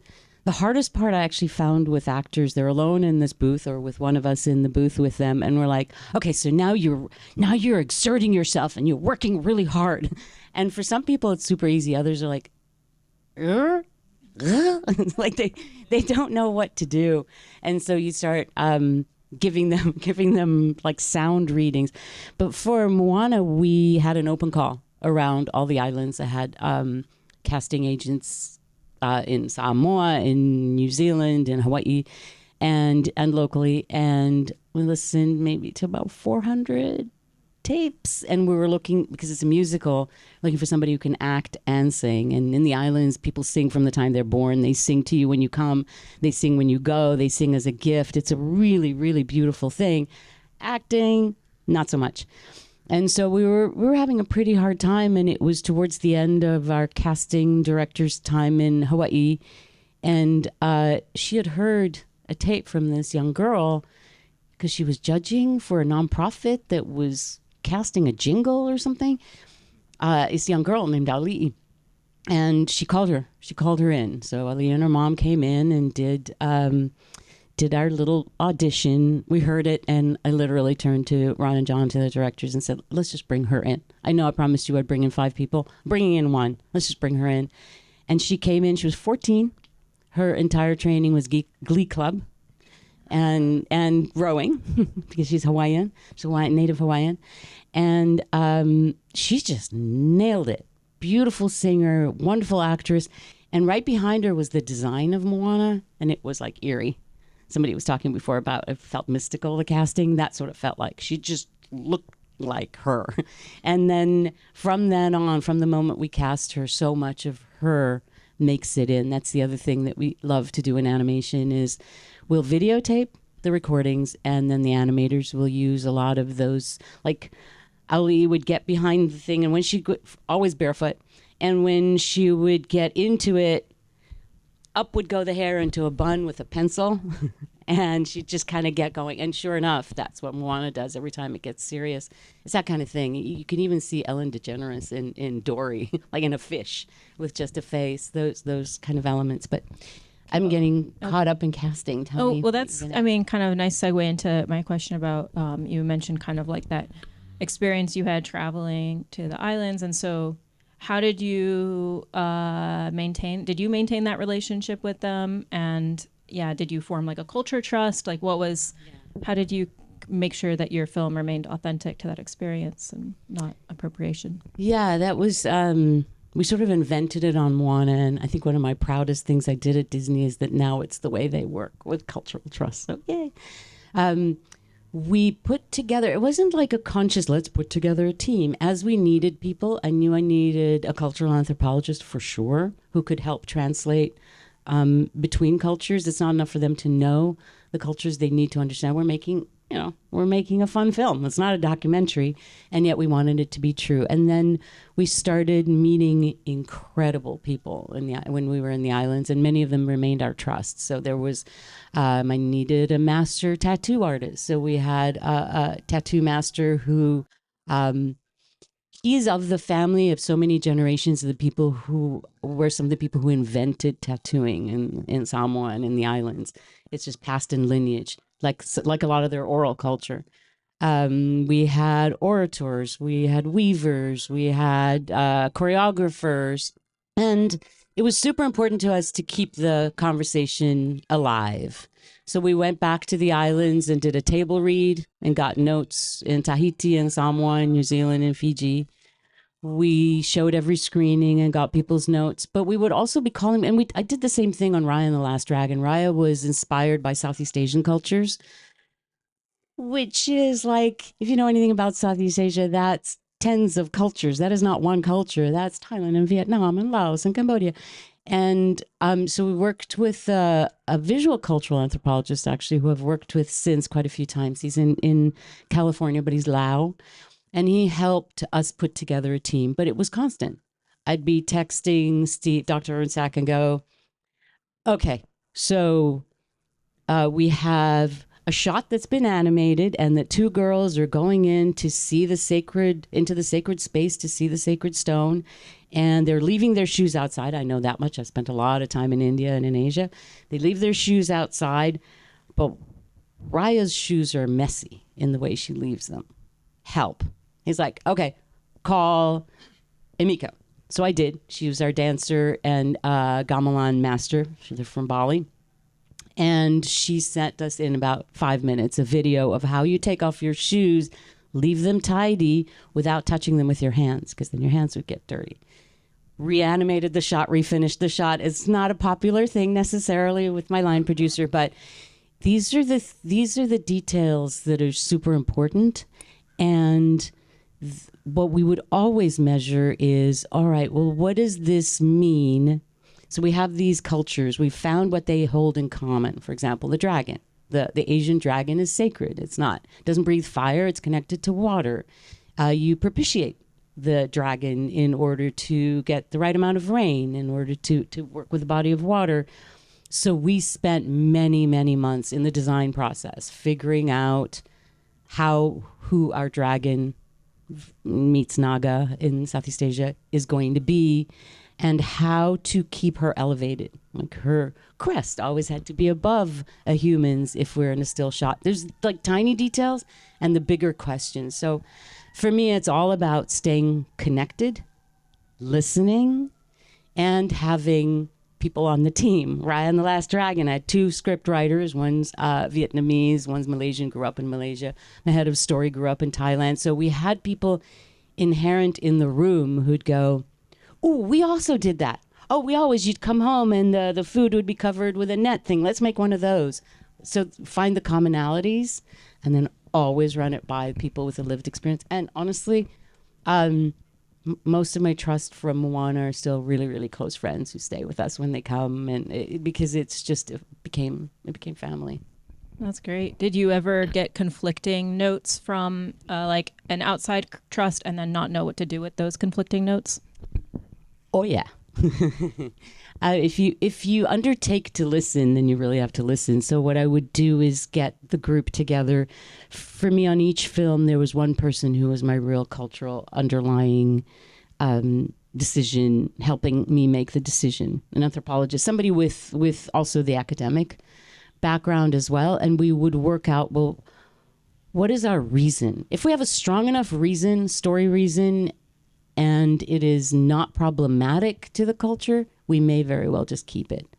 But it was always a decision made either with Dr. Ernsack on Raya or with Dr. Fanotia on Moana. She's in Samoa, and that's her PhD in is cultural anthropology. And that always really helped, because a lot of things are more just, that's how my family does it. but we wanted to dig in academically as well to make sure we're on solid footing.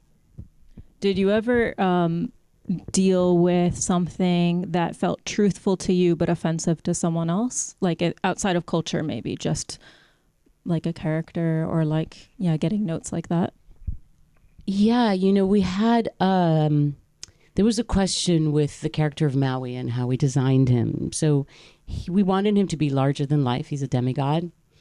And we did not want him looking like Dwayne Johnson.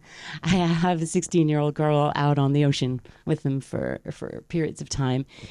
And part of what inspired it was actually Dwayne's grandfather, who was a wrestler, and others who were just large boned. And it became a conversation in the community about how big he is and whether there's the stereotype of islanders being overweight. But what was really important in the conversation is that it became a conversation in the community. It wasn't my conversation to have.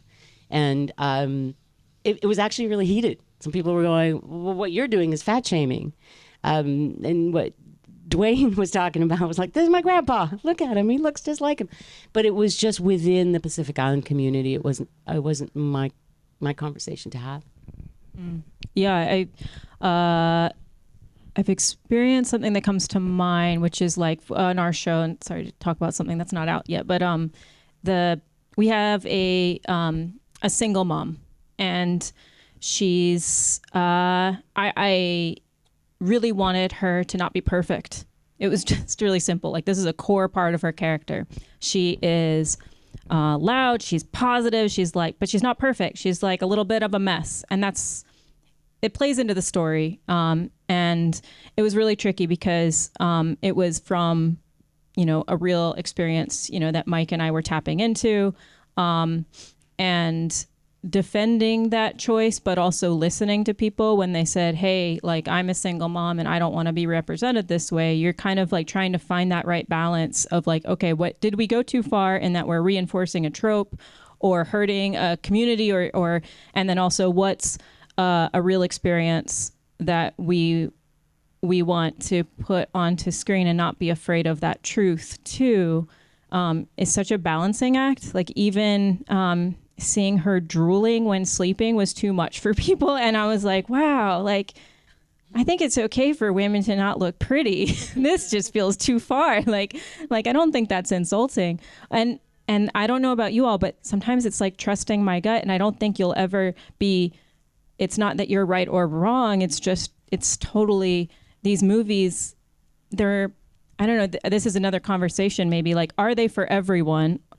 And do they have to be? And how do we all find that balance of make monoculture and versus trying to make something that's authentic? And yeah, can you speak to that at all? Yeah, I actually think it's in some weird ways harder in animation than in live action, at least from my experience, because you honestly can't make a real indie animated film.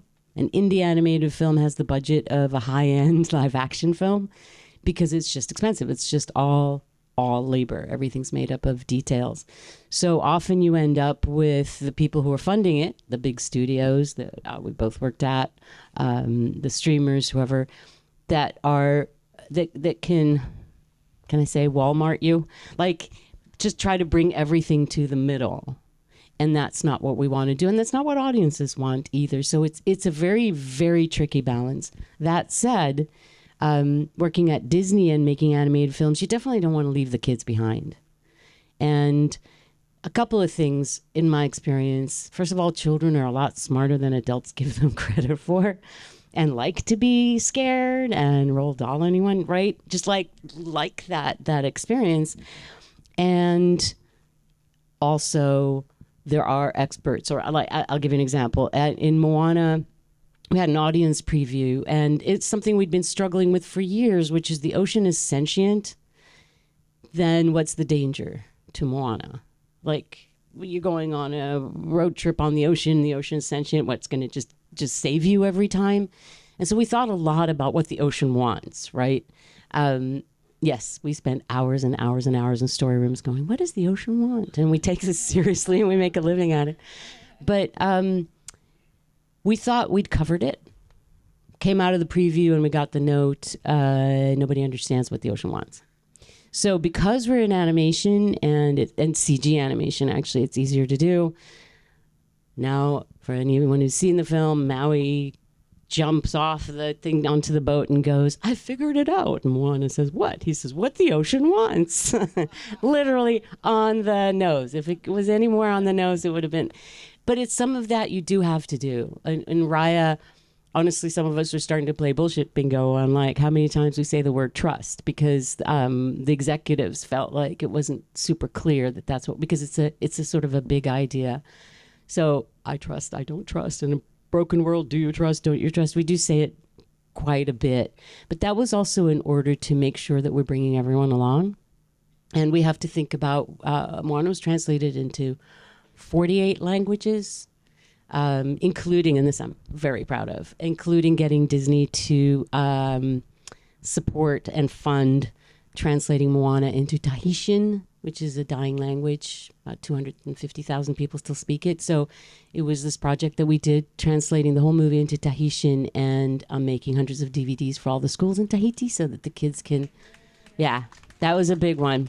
Probably a big highlight of my career was going to the premiere for that. And 4,000 people expected in this amphitheater in Papeete, and 10,000 show up, and we had screens everywhere, and everyone's singing along the songs in Tahitian. It was, as we were leaving, the whole translation team, and it's older people because the language has literally been lost. Obviously, it's a colony of France. People study French because that's where they're going to go to college. And there was a whole generation that skipped learning Tahitian so that they understand what these people are doing to us. So that generation getting back into Tahitian and getting the kids to learn it through a Disney movie, it was awesome. So yeah, as we were leaving, they all came forward and started singing the We Know the Way, which is one of our theme song, in Tahitian. And the whole airport joined in. It was like I was a wreck. I was just like, wow, that's bawling. amazing. It was amazing. But because of that, the Maori team picked it up and translated into Maori. 3 of our actors are Maori speakers. The Hawaiians, Auli'i, our main actress, Hawaiian, speaks the language, translated into Hawaiian, and it's gone into all those schools. So that was seriously awesome. I think that's part of the fun part for me of having worked independently for a long time and then being at Pixar and Disney. There's a lot you can do if you just point the pockets in the right direction. And being part of an animated film that is actually affecting a culture, too cool. It's been a tough act to follow, actually. Oh, that's amazing. I love that. You mentioned audience previews. I'm curious if you can talk more about, is there a time that's good to show a film to people? And how do you choose those people? Where do you go? Yeah, it's one of those things Disney's really good at doing.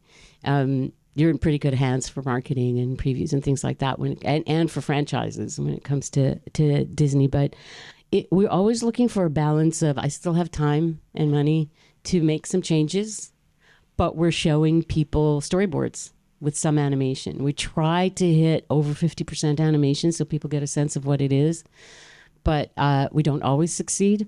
And they do these previews. They're facilitated. We're sort of in the back of the room, squirming and hoping for laughs, trying to laugh really loud so others laugh too. And then they do cards and people kind of weigh in. It's useful in the sense of knowing what was clear, what was confusing, which is always the question you ask. You go into a note session, whether it's audience preview or your next door neighbor, because you need a 10-year-old, and you ask, anything that you find confusing? What did you like especially? That's probably almost enough. What would you like to see? Those are the main notes you need. And you do get that from a group in a preview. Yeah. But it's so scary. Yeah, I find them a little cringy at times. If you work for a big company, it feels like they hire the same person to do all of them. Yeah. And it's like, hello, you are now going to be the first audience to see. I don't it feels... It's a little squirmy for me because it gets a little political sometimes. Like people using it to justify a note they've been giving all along, or like a higher up, like using it to justify like, you know, an intervention or something. And that makes me uncomfortable, because what I think it's best use scenario is to really feel your audience. I like having made our show during a pandemic. I kept saying to our amazing producer, like, I don't need this like audience preview, which actually costs like thousands and thousands of dollars, by the way, at least, and it's unnecessary. But like, I just want to grab some kids, grab some folks from different neighborhoods, and like sit with them and watch it, and like watch them squirm when they're like bored. And that's when you learn the most. It's kind of like taking someone to your house and all of a sudden you're like, oh, I don't mind the dishes. It's like you don't think about it when you're living with it, but now you see it because you're with them. I also really struggle with how to, like, because once again, big company, they kind of choose these places, and you're like, how does this 100 people in Arizona represent all of the United States? I don't know if that's true. Like, I do think there's like a huge value to just going outside of the Bay Area somewhere, but it's just like there's billions of people on the earth. So I don't really know anymore. Like, if you are trying to make a film that is reaching a lot of people, how do you do that except trusting your gut and trying to, I don't know. That's a question for you all. Characters. I don't have the answer. It's all about characters. Yeah. Actually, we could go on and on, but do people have questions before we? Yes, please. Yeah, did you work with the development departments at your studios, and what was it like to do that? The question is, did you work with the development departments at your studios, and what's it like to do that? So when I first went to Disney, I went to be the head of development, as the VP of development for feature animation, and one of the 11 movies I was working on was Moana, and I got invited to produce it, which was, are we getting the 5-minute? Okay. Yes, we work closely with the development departments. For me, first of all, that's the greenhouse. We grow the films within the development department. At some point, they move into production, but I always keep the development team involved because that's where I get the sort of creative support expertise. They're also in the studios I've worked at. Are my partners in the relationship with the writers that we bring in, and in finding good writers, but also in giving them a home. Like everybody else has a department and people they can go to, the writers we bring in from outside. So giving them some support. My office was the office that people came in to cry about our process. So yeah, we definitely keep working with development. Thank you. Yeah, I was just gonna say I worked outside of the typical development process at Pixar. Which I personally appreciated. She invents stuff. Person at the back there, gentlemen? Yes? Yes? We work in translation and localization areas for all the studios, and just to help answer the question that you asked, like, how are you writing for audiences? And that's just kind of the unsexy part of film, but it's also part of the business that helps get the eyeballs connected to your product. So the gentleman is bringing up the translation and how part of how well it plays will help, and how well it plays in each place will help justify the high costs of translation, which we take quite seriously.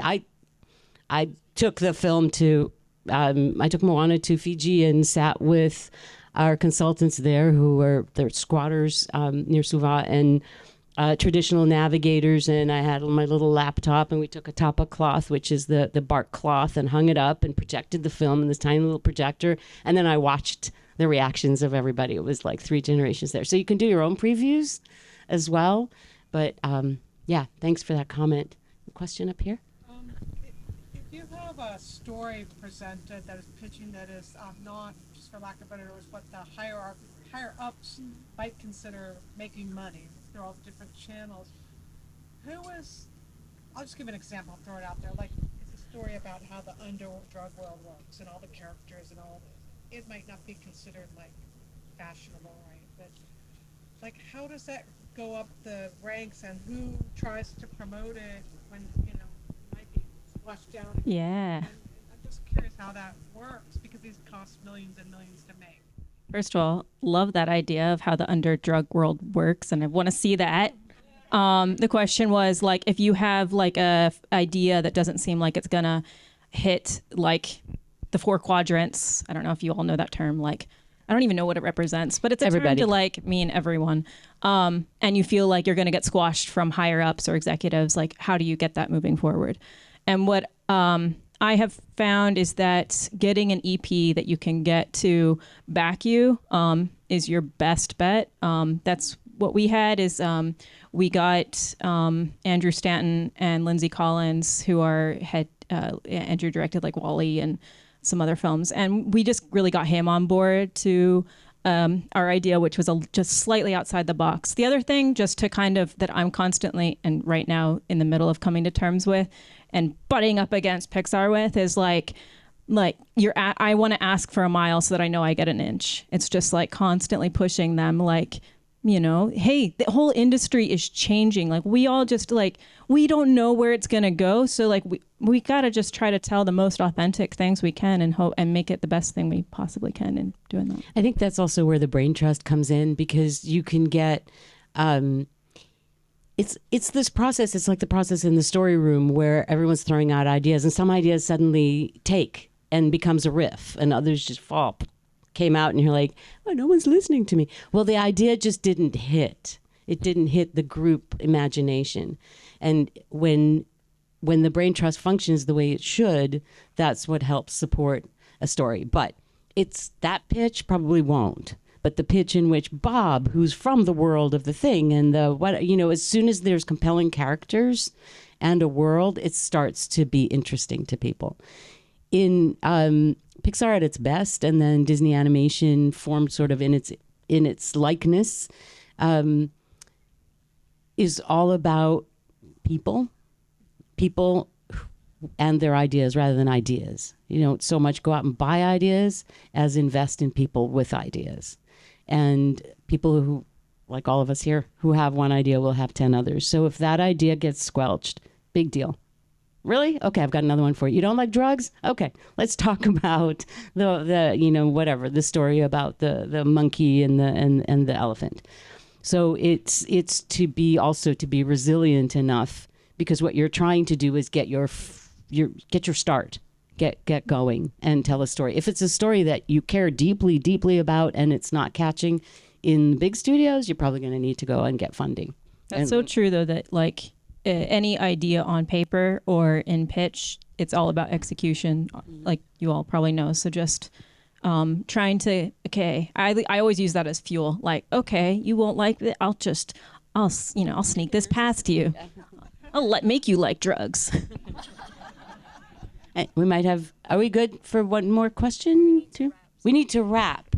So thank you all, everybody. Yeah. Thank you. Hope we get to chat with you all. Bye.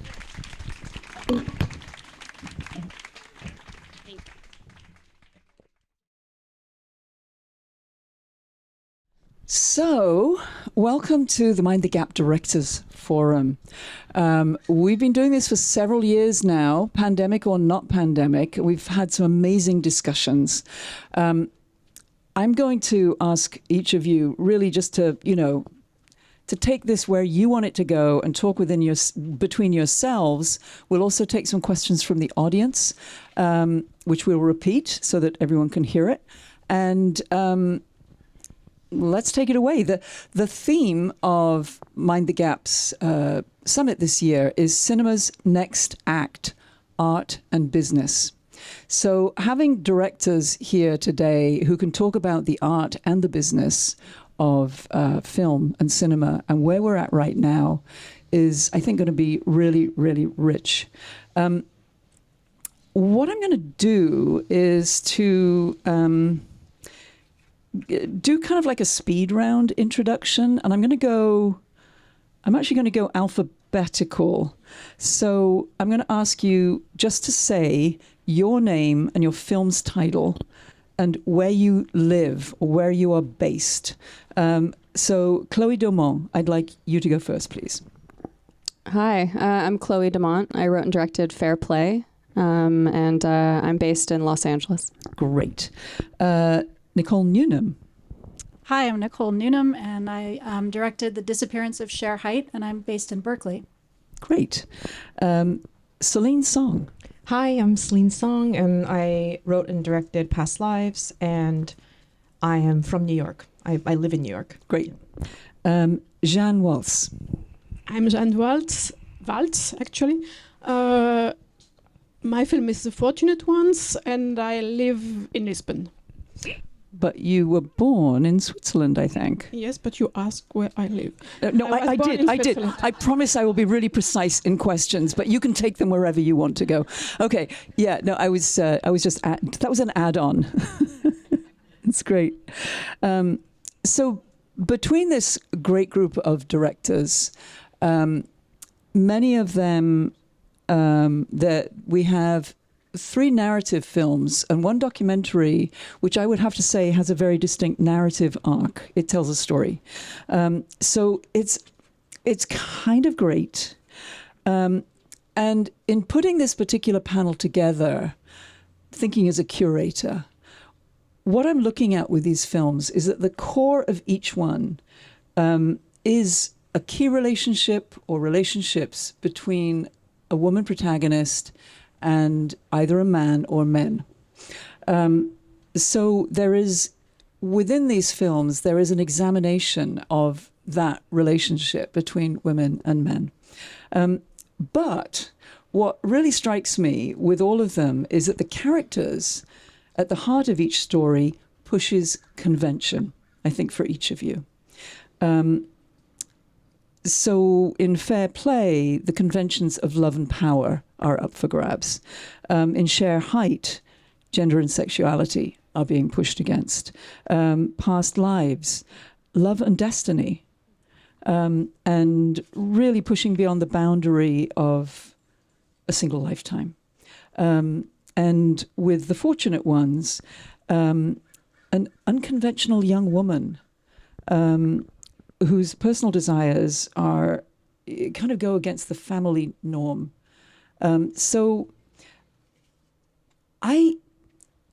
knowing that you're pushing on convention, could each of you just speak a little bit to the character, your central character, and how that character evolved and how you presented it to people when you were taking your script out into the world? Who's on first? Alphabetically. Oh, okay. Go, Chloe. The first scene that came to me when I was developing Fair Play was this idea in this moment that a woman gets a job promotion and her first reaction isn't excitement, it's fear. And it's because of the relationship she's in. This is a relationship with a man who, you know, on the one hand adores her for her strengths, for her talent, for her intelligence, but also, you know, there's this feeling like he needs to get there first. And that was at the heart of something that I wanted to explore. And the reason why I wanted to explore it was because we're in a post-Me Too era, but these are still issues that are rotting at the core of most dynamics within the workplace and behind bedroom doors. And so for me, you know, this was something that I wanted to really put out there into the world and show how much hold these ingrained power dynamics still have over us, you know, and why is it today with all the progress we've made that still, you know, a man's success is always a win for the relationship, but when it's the other way around, why is it a threat? So that's where I started with this. And, you know, in terms of how it evolved, I would say I started writing from, you know, quite honestly, I started writing the story from a place of frustration and anger. But the more I developed it, the more I developed more empathy for the male character and what he was struggling with. You know, I don't think that those feelings that he was struggling with in my film and, you know, are necessarily his fault. what I really wanted to show with the male character is that he represents many generations of men caught in the middle between wanting to adhere to a modern feminist society, but still having been raised on traditional ideas of masculinity. And that doesn't make him a bad guy. You know, what he does in the movie, you know, with those feelings, that's inexcusable. You know, the way that he weaponizes his insecurity against her is not okay, you know, and how it gets out of control.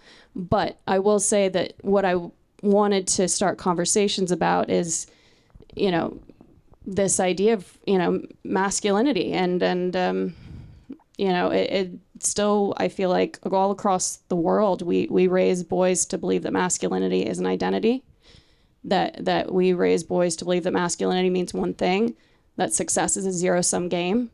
And, you know, for me, like that's where the conflict is. And there's still not a platform for men to express themselves in many ways. And, you know, but between the boys we raised knowing this and a world moving away from that truth, there's still a whole generation of men caught in the middle, men like Luke. That sounds like a great segue into Shere Hite. So off you go with that. Yeah, completely. I mean, in watching your film, which is just incredible, I kept thinking, you know, this, when we started working on the film, it was kind of the coming together of myself having asked myself whatever happened to Shere Hite when I saw that she had passed away. And pause 1 second. So does anyone here not know who Shere Hite was? Yeah, there's a couple of people here. Do you want to just give a one-liner on who Shere Hite was and why she was important? Yes. So I discovered the Hite Report, her best-selling 1976 book, when I was 12, and I found it in my mother's bedside table. And it's a book that kind of rocked the foundations of our culture because it surveyed intimately 3,000 American women and asked them over 100 questions about their sexual lives, their fantasies, their behaviors, everything.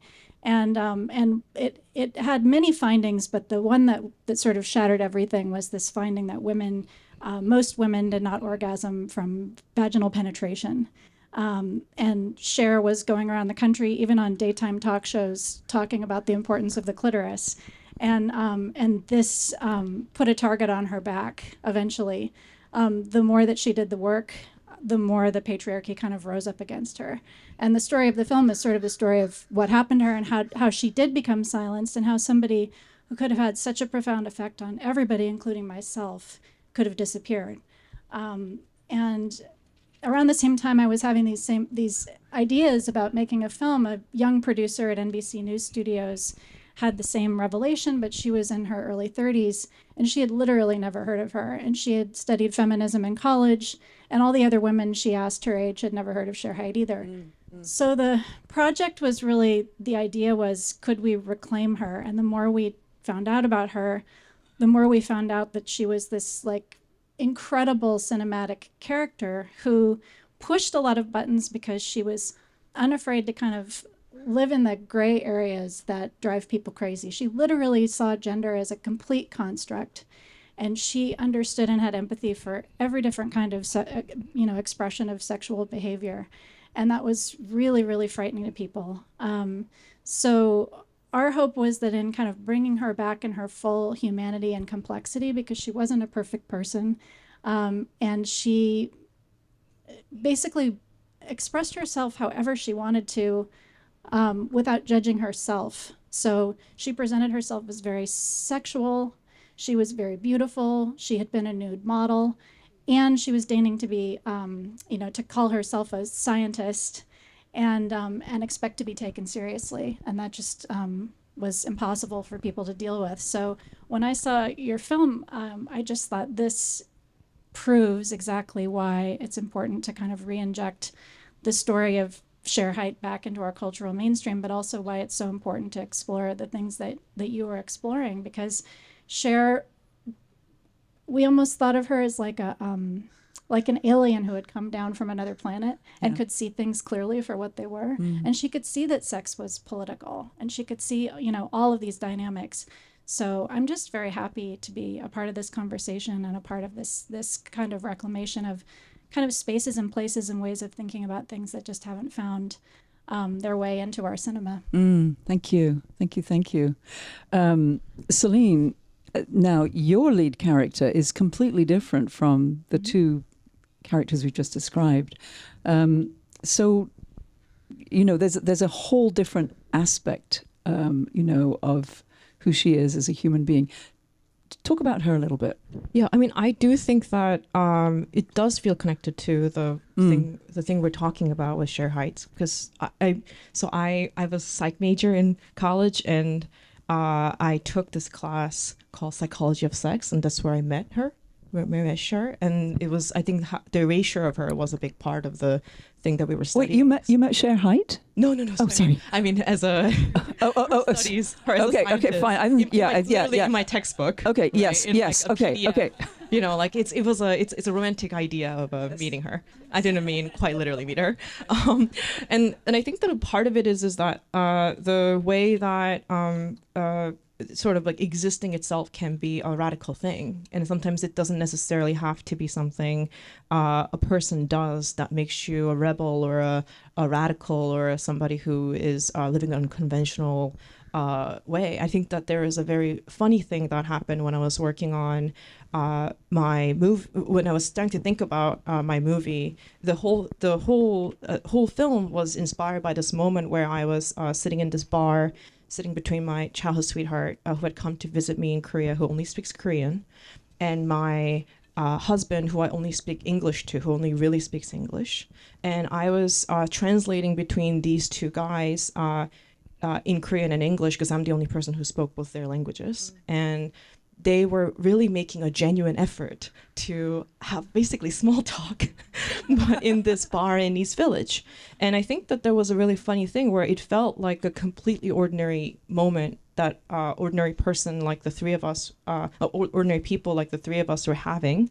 But it also really did feel like, even though we looked really ordinary, the three of us, what was going on is maybe very extraordinary. Or like it really felt like it was a bit of a collapse of what I would call it, like a collapse of time and space, because I was able to like teleport into my 12-year-old self as a Korean girl in Korea, speaking Korean to this guy and this kid who's now a man, and then just swiftly walk out of that time and space and walk into another time and space and talk to my American husband, who is a writer who I live with in New York City, and talk to him about things in English. So, and then I feel like sitting there was a very real thing of, I think when we're talking about the unconventional character, I think that it was a recognition that there is something unconventional, there is something challenging or radical about even as simple as, well, I grew up in 2 different places,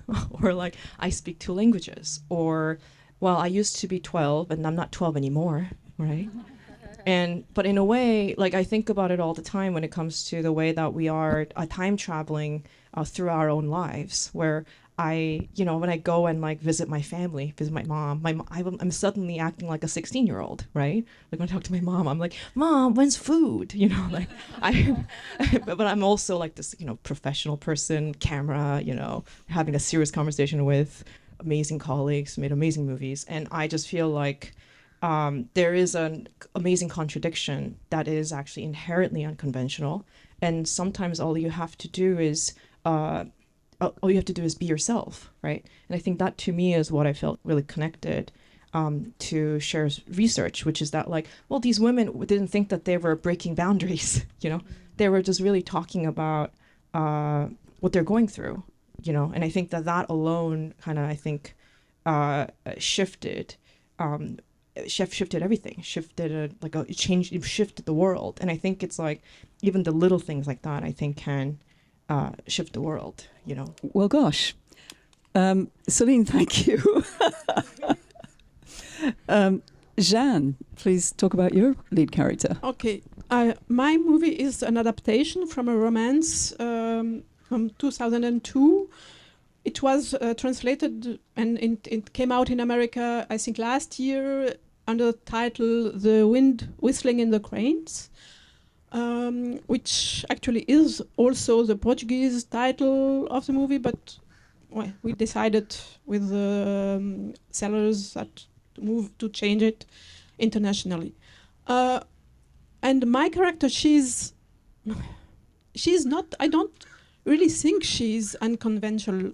She has what the movie plays in the beginning of the 19th in Algarve, which is the south of Portugal. And she's from a rich family, and she is born with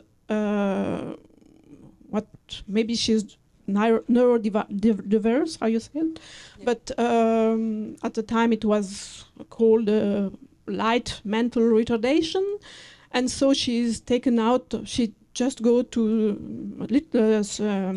first school. How do you call it? How you call it? Yes, primary school, and then she's schooled at home by her grandmother. She's abandoned by her parents, and her grandmother, since she is from a very good family, she closes her up completely. She has no friends. She's just at home. So she has no idea what the world is. And her grandmother loves her, but forbids her a lot of things. And then her grandmother, she's maybe 28, her grandmother dies. The whole family, the rest of the family is in holidays. She's completely alone. And there she goes around trying to find something to explain what she has to do next. And she meets the Cape Verdean family who lives in an old factory who belonged to her grandmother. And there she fell in love with one of the men there.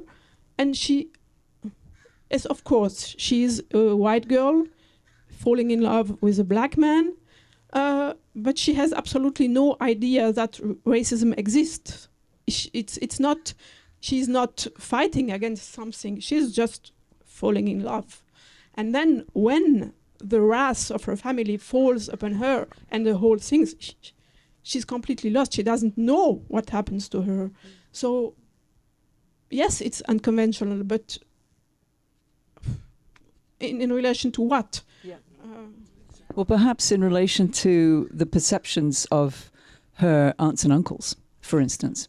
Yes, that's true. But for her, she's not a rebel at all. She's just trying to live life, to find a good way to be alive. Yes.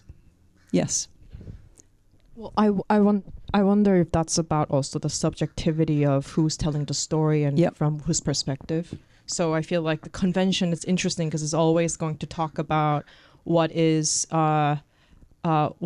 conventional, or which ends up being like what is the mainstream, which is another way of saying there's a better word for this. It's always a kind of it's a bit of it's a fascism of that, right? It's saying it's like, well, anything that does not fit into this mold or this storytelling or this point of view is going to be considered unconventional or deviant, which I think is a very big part of what it's like to make anything. Yes, it's true.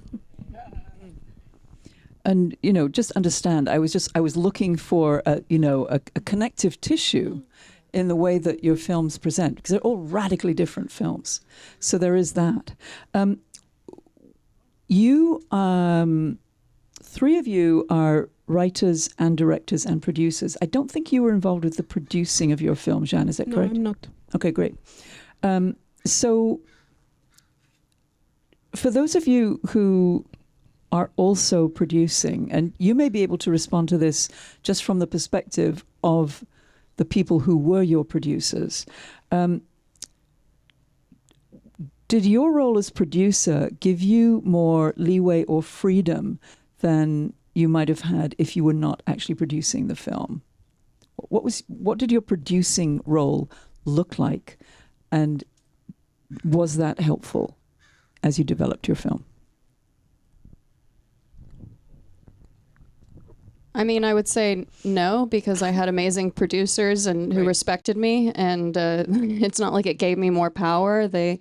I was so grateful that I feel like it's very rare for first-time filmmaker to make your film the right way and with the right people. And I feel very lucky that I found such incredible producers who got behind my vision and just wanted to give me the mic and wanted me to do my thing and champion me on every single level and figured out how to give me all the resources to set me up for success. Yeah. So, I mean, the producer element was just an element of, you know, I think there's more logistical stuff, but in terms of, sway, no, I would say it's if you have an amazing team that believes in you, you know. Yeah, that's all you need, really. Yeah, let that one go.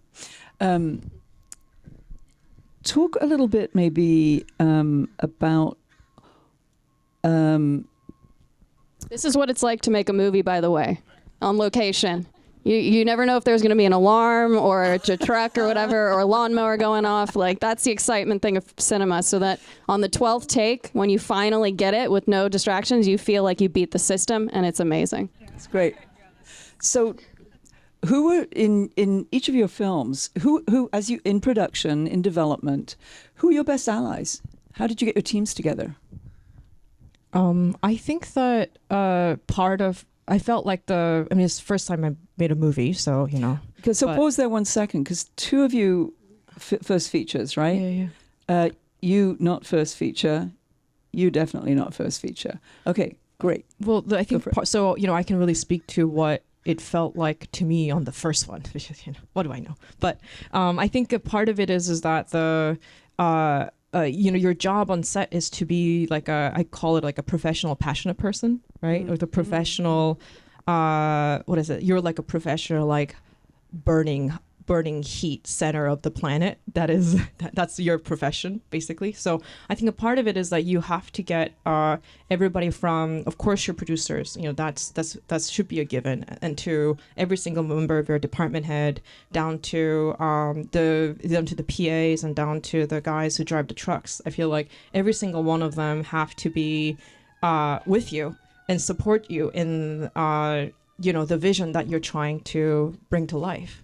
And that's the only way that you can overcome sirens and things like that. And also, I made the movie in New York City, and you know, and the sirens are more frequent than this. So to me, I'm like, I didn't even hear the sirens until everybody pointed it out. But I think there's a very real thing where I think that actually I really did think of it as a part of my job to earn the support and earn the trust every step of the way.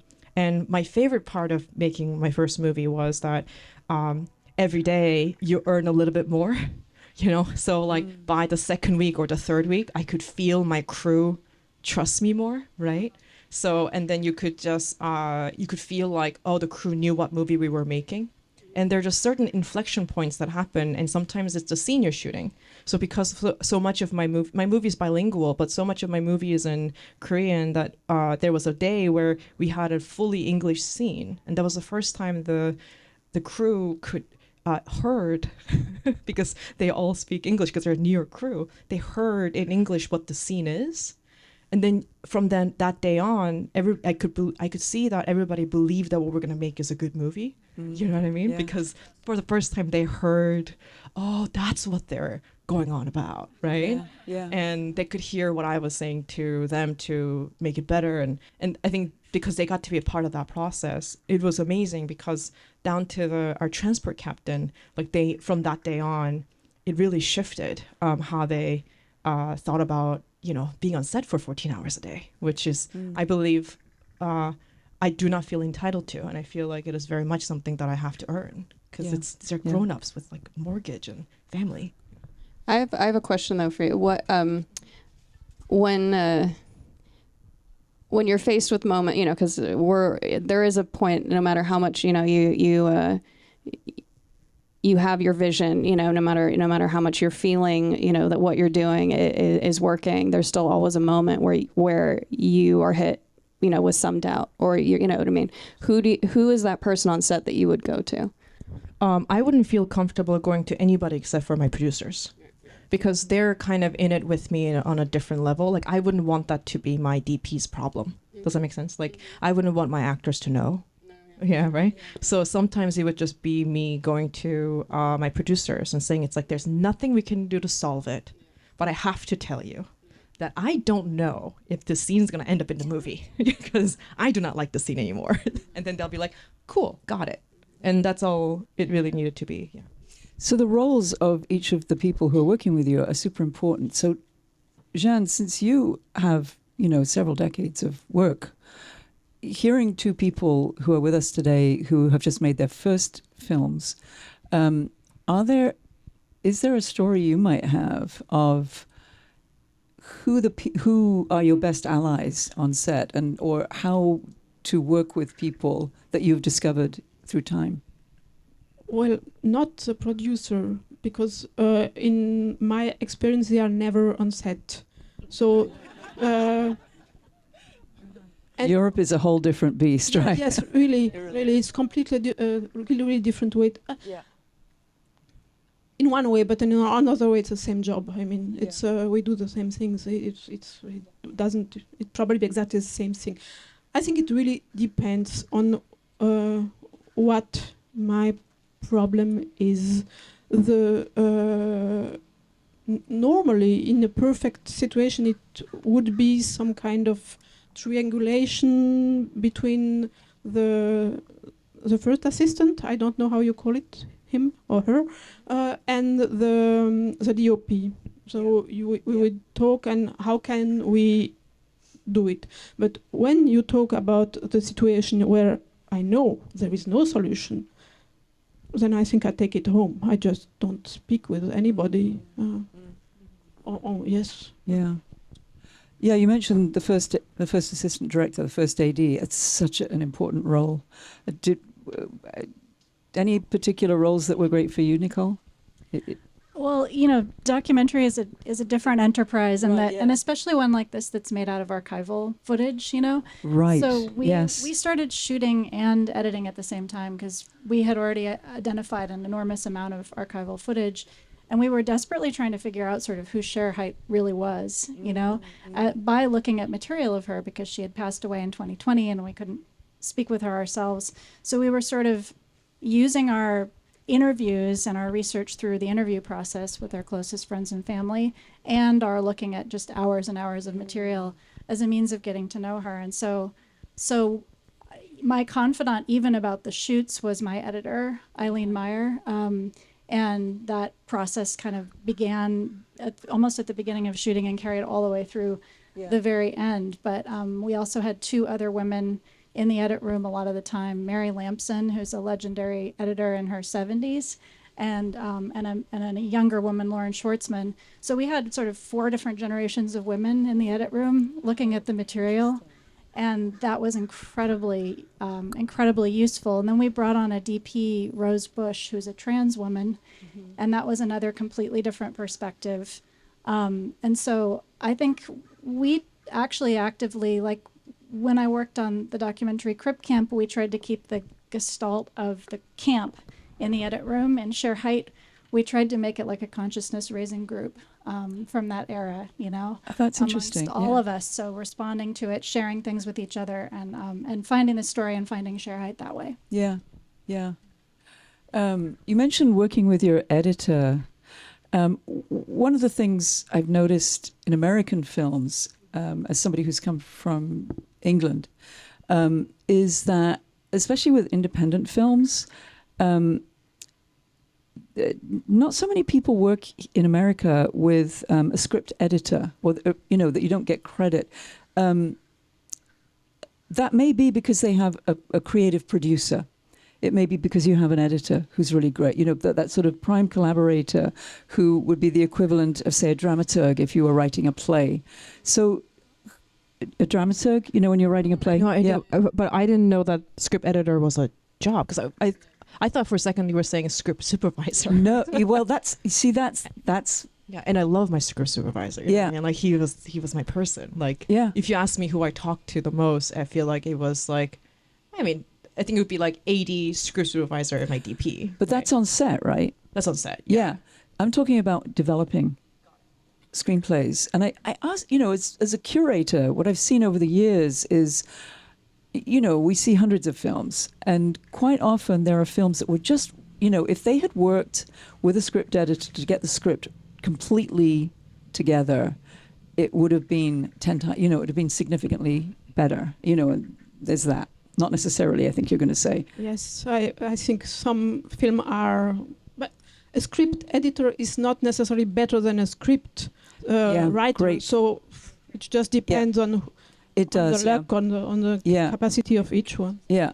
And I would say you have an amazing script. You guys have amazing scripts. So who were your... did you have people who were reading stuff and responding for you while you were writing? I think what you're saying about the creative producer is a very big part of it. Right. Because I feel like then I don't know what creative producers would do if they weren't giving notes. Because I feel like that's a very big part of development, as in like, and I feel like often usually the voices... Yeah, so I feel like the thing that I usually need is not more voices in the room. It's usually less good ones. Yeah. I was just going to ask, what's a creative producer? So it's creative producers meant to be like, like when you like, I feel like a creative producer is like not necessarily a well-defined job, because a lot of people think that they are creative producers and they're not. To just being fair. And I had a really amazing creative producer, so I also know what it's like to have a really bad one. So creative producers are the ones who give notes and who is sort of like in it with you, in bringing the movie from script to sometimes even a pitch to at the end where you're releasing the movie and bring the movie out into the world. That's different than somebody who pays for it. So you may be a producer without paying for it. Yeah. But so this person, you choose him or her, or your producers choose him? I feel like it depends on if more than one person want your script, right?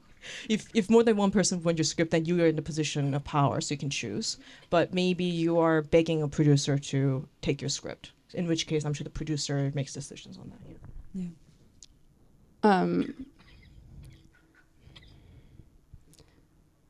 I mean, I agree with what you're saying. I've always said, like, the most dangerous thing you can do when you're writing a movie is give it to everyone and share it to everyone and get everyone's opinions, because, I think you have to give it to people who know what kind of movie you're trying to make and can give you notes based on how to, deliver the best version of that movie. I think when I made mistakes when I was early on out of film school, sharing it with everyone, and I just think that can be detrimental, and it discouraged me in a lot of ways. And I think that I'm lucky. I have a couple people that know my voice as well as I know it myself, and will always give me their opinion on how to just get the best version of that film, as opposed to when you give it to other people, sometimes they just basically tell you to make a different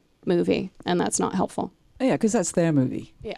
Yeah, I worked a lot on script development in theatre, and the biggest teaching I think I ever had from working with playwrights was to ask questions.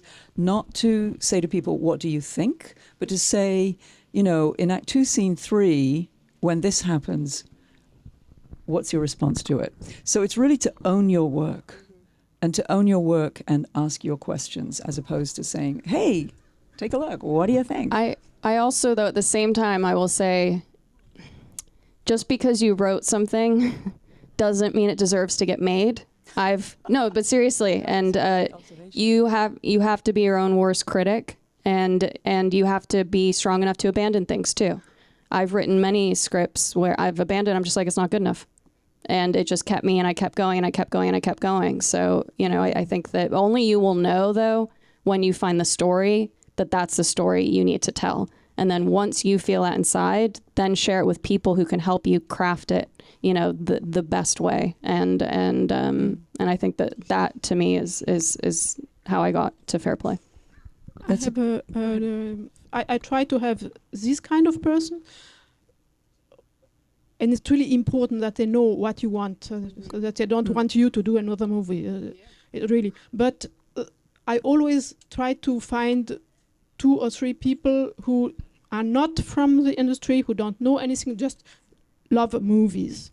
So to have one feedback who is just well, this story, it doesn't work, or, nice, just very stupid, not stupid, but very simple feedback, which helps, because if 3 people tell you, well, okay, I read it.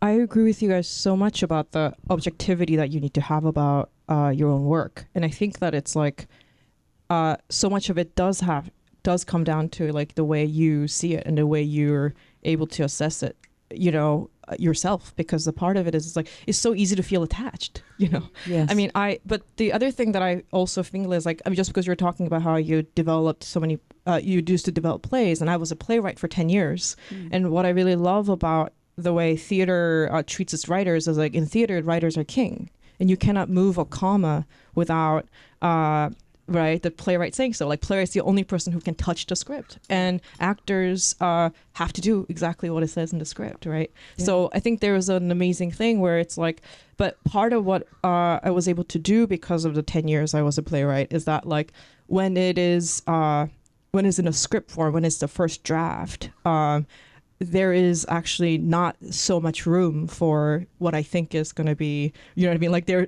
I'm already gotten through the self-criticism, the objectivity, to a point where it is already like, well, this is a document that we're going to do. This is going to be the document that is going to become my movie, right? And the only people at that point for me that I, of course, would be open to notes about or would change my script around are people who are actually going to be who's actually going to be underground making the movie. So my producers can talk to me about it. My actors can talk to me about it. I asked my DP, like, I think I need to cut 5 pages. What piece of dialogue do you hate? So I can really get into it like that. And of course, with the editor, there's a whole other process of rewriting that happens. So but the thing that I don't want is people who are not underground making the movie giving me thoughts on what it is, just because. And they people can do whatever they want, but I think I usually receive that it's like, yeah, but like, you're not, it's not your skin. Your skin is not in the game. So your notes are just going to be about keeping your job. Because I think that sometimes happens where somebody is giving you notes just so that they can prove that they're useful part of the, process. And it's really more about keeping their own jobs than making sure that this thing we're making together is the best thing that it can be, I think usually the kind of notes that you get that are like that are usually around the things that are sort of the most important to you, because they're the hardest things to do and kind of the weirdest and toughest things to do, So with Shere Hite, we were pushing a lot of buttons with people originally about her getting this fabulous apartment and wearing all of this fashion and yada da da da, because it was making especially older women who were watching early cuts of the film feel like they didn't trust her, Interesting.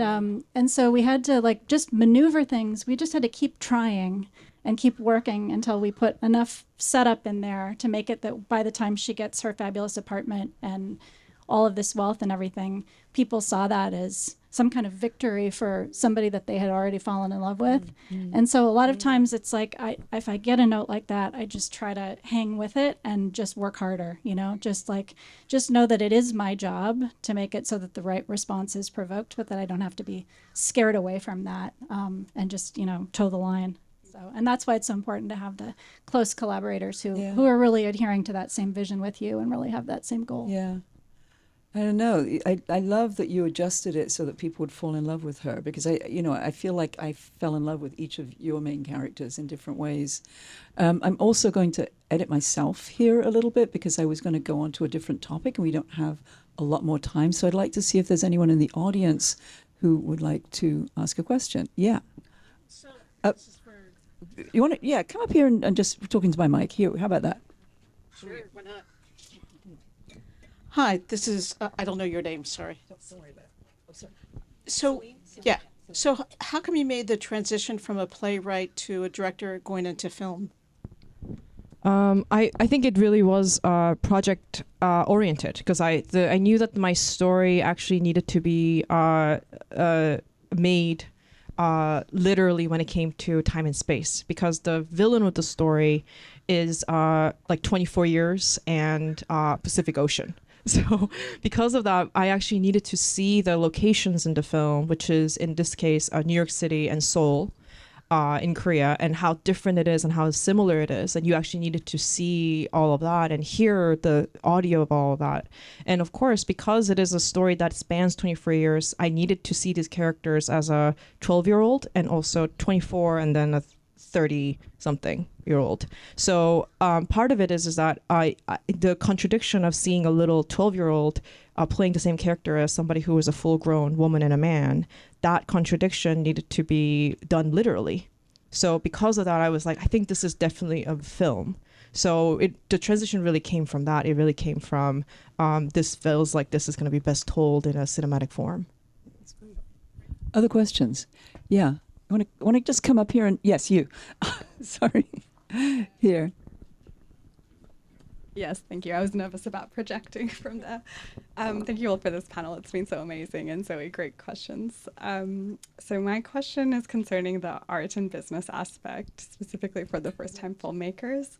How did you go from having your draft of your script that you felt like, okay, this is ready to be made, to actually getting production companies on board and eventually distribution? Great question. Thank you.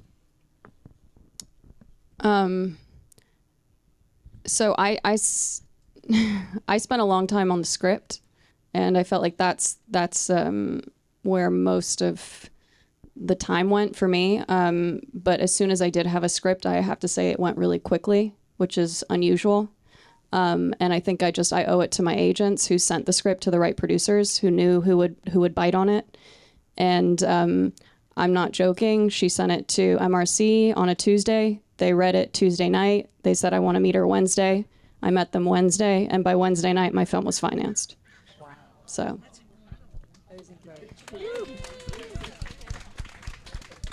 That's why I say, like, find people who are going to, champion your film, and I would say they aggressively championed me and aggressively championed this film and were as determined to make it as I was. And I was just so lucky that I found those people. And get your script to the place where you really, really want it to be. I think that's where I spent. Yeah. I wanted to, I spent so much time on the script, and my goal was always like, I don't want to give people a reason to reject me. So that's why I tortured myself with the writing process. And there were moments where I sent it to people and they're like, it's good, you can send it out. I'm like, I wanted to do better. And so it was a painful process. I think writing is because you're alone. You're like, the way I describe writing is like you're alone in the forest with a squeaky little lantern, and you go down one path by yourself, and then you hit a boulder and you realize, well, fuck, I gotta go all the way back down. And and I think the amazing thing is when you get to film it, when you get to actually filming it, it's a collaboration. You have support, you have people, you have your actors, you have your cinematographer, you have your producers, and directing is nothing but thrilling, even with the challenges. But writing that's I think the hardest and most painful part. Thank you. Next question. You want to come up? Okay. You project and I'll repeat. As writer-directors, and producers, and you have some aspect of producers, do you ever feel like something suffers when you're playing all of those roles? As writer-directors and sometimes producers, do you think anything suffers when you're maintaining all of those roles? And I think this is probably the last question. Is that right? Yeah, this is the last question. I actually think that it is kind of easy to feel bogged down by the names of the roles that you have and who has different jobs and things like that. But I think that at the end of the day, the goal has to be to make a movie. Because I think every time that those roles would feel in any way overwhelming, the thing that I would always think is like, yeah, but I'm here to just make a movie, right? And I think that once I have that attitude, then I can actually look around my set, or I can talk to my producers, and I can sit there and think about like, well, that person's job is this, my job is this, my producer is producer, I'm an executive producer. Like there's a kind of a funny thing where all the business and the hierarchy of those things can sort of fade away when you're sort of talking about it. It's like, no, we got to make a great movie. What are you talking about? That's all we have to do. And I think that you can also have that feeling about getting somebody to getting your whole team, like which is like 100 people, to come along on this journey of making a movie. And I think that I would run into it all the time. I think my DP really wanted to move a plant from the water. So in the movie, there's a pond, and there are all these plants in the water. And when we scouted it, it was spring, so they were small and adorable. And then when we went back for the summer, they were massive, and they covered the whole pond. And it's a New York City public park, so we had to get permit to basically go in and move the things. And because we couldn't see the reflection of the actor on it, which was the whole point of the shot, right? Because literally it became like a jungle in there. And so we needed to move the plans, and we got the permit, whatever. And then, of course, because of the union, which is, of course, is an important thing, we could only get this one guy to go into the water, because he was the only one who was union-wise allowed to go into the water.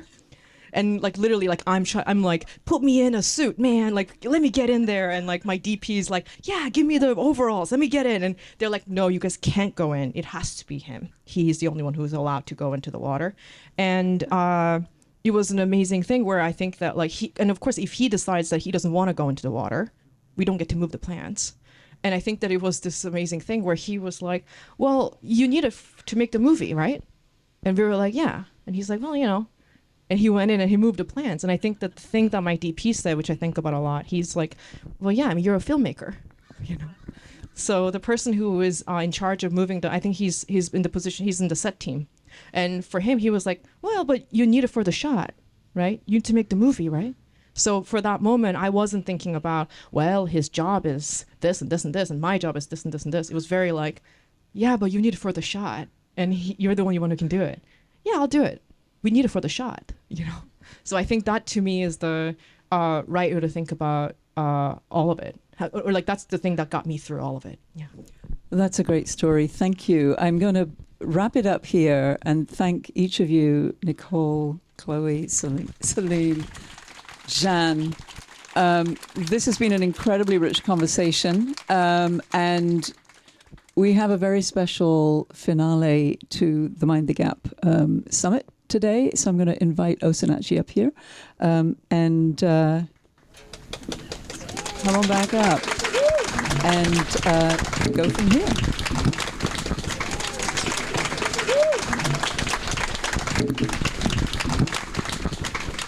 Thank you, guys. So now we are going to prepare to give Mind the Gap Award for Vision and Film Education to Dr. Anderson. And Zoe, why don't you tell us a little bit about what the Mind the Gap Awards are all about? Okay. So the actual physical award is a gold pendant with a moonstone and a diamond accent. They're all cast individually, all numbered pieces. The moonstone symbolizing female power, and it's set in a way that it bridges the gap in the design. And then the diamond representing aspirations, and the very simple chain that it's on honors the suffragists who chained themselves to the railings as they fought for the right to vote. So everything has a meaning, right? But the award honors people whose work and whose lives have helped close the gender gap, have helped bring us towards greater equity in our lives through the film industry and their work in film and related parts of our lives. And we recognize people who are both essentially above and below the line. And it really celebrates their groundbreaking achievements and acknowledges their importance as role models. So we have a great role model today. Back to you. And here to present Dr. Anderson with her award is our Education Outreach Manager and Behind the Screens Manager, Shakira Refos. All right, y'all. Hi, everybody. I know everyone's hungry, so I'm going to make sure to be succinct. That's why I brought notes. The Vision and Film Education Award.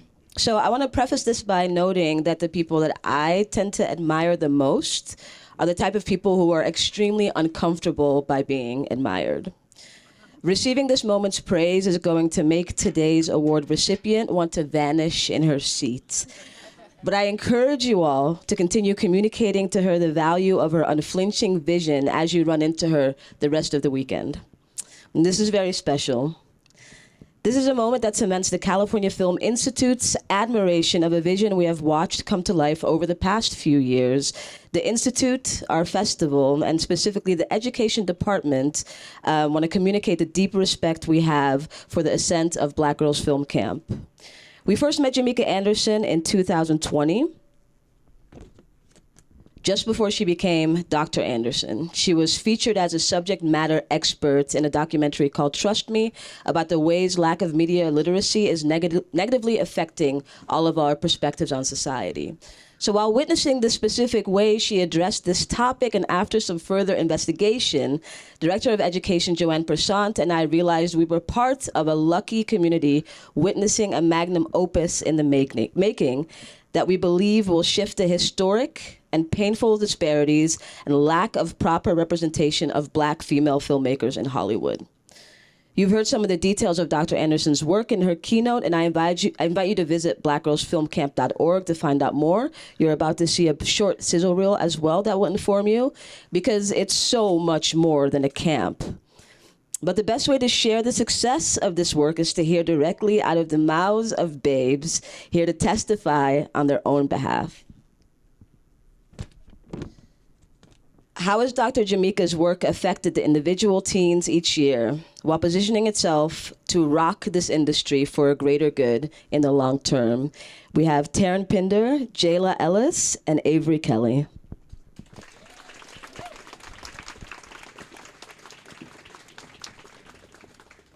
Ms. Jimmeka's belief in the organization is what brought this vision to life and provided us with this creative space that we have today.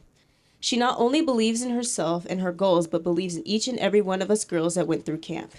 Because of her belief, 30 girls in 3 years across the nation have the resources to successfully create their own films. Because of her belief, we are here today at Mill Valley. And because of her belief, her vision will continue to flourish.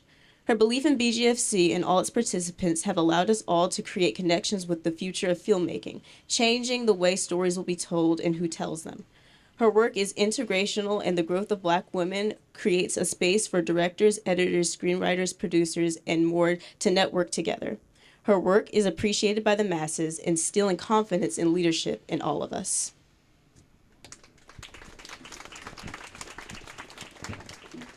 Dr. Jimmeka carries humility in everything she does. She uses her time and energy to selflessly devote herself to young girls who haven't been given the opportunity to be seen or heard without asking for anything in return. She isn't in search of accolades. She is in search to inspire and uplift and amplify our voices to make sure that our stories are told in an industry that neglects Black girls' voices. I personally feel that I have been exposed to so many opportunities and so much Black excellence and creativity thanks to Black Girls Film Camp. Black Girls Film Camp has taken me outside of my personal realm, allowing me to experience the world outside of Birmingham, Alabama, and the film industry in a way that I wouldn't have without Black Girls Film Camp. Dr. Jimmeka has provided us with the chance to join her in impacting other people through the power of storytelling.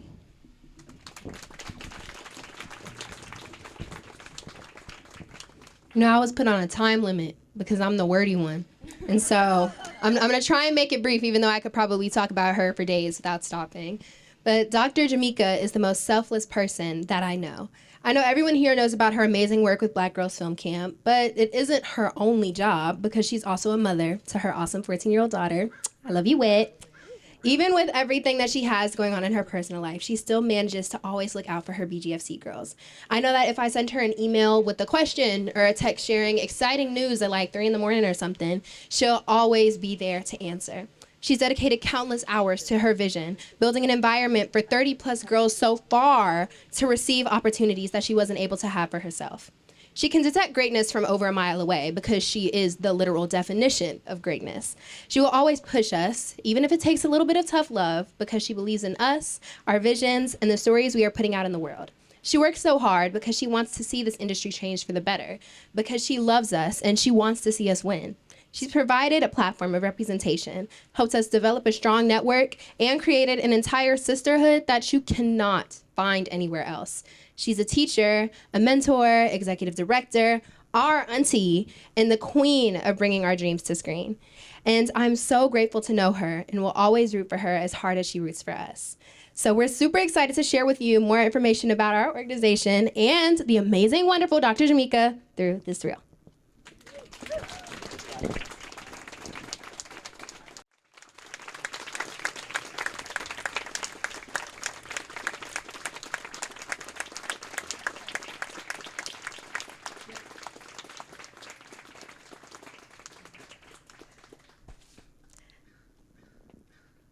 Ooh, now I'm emotional. I hope that hit you all too.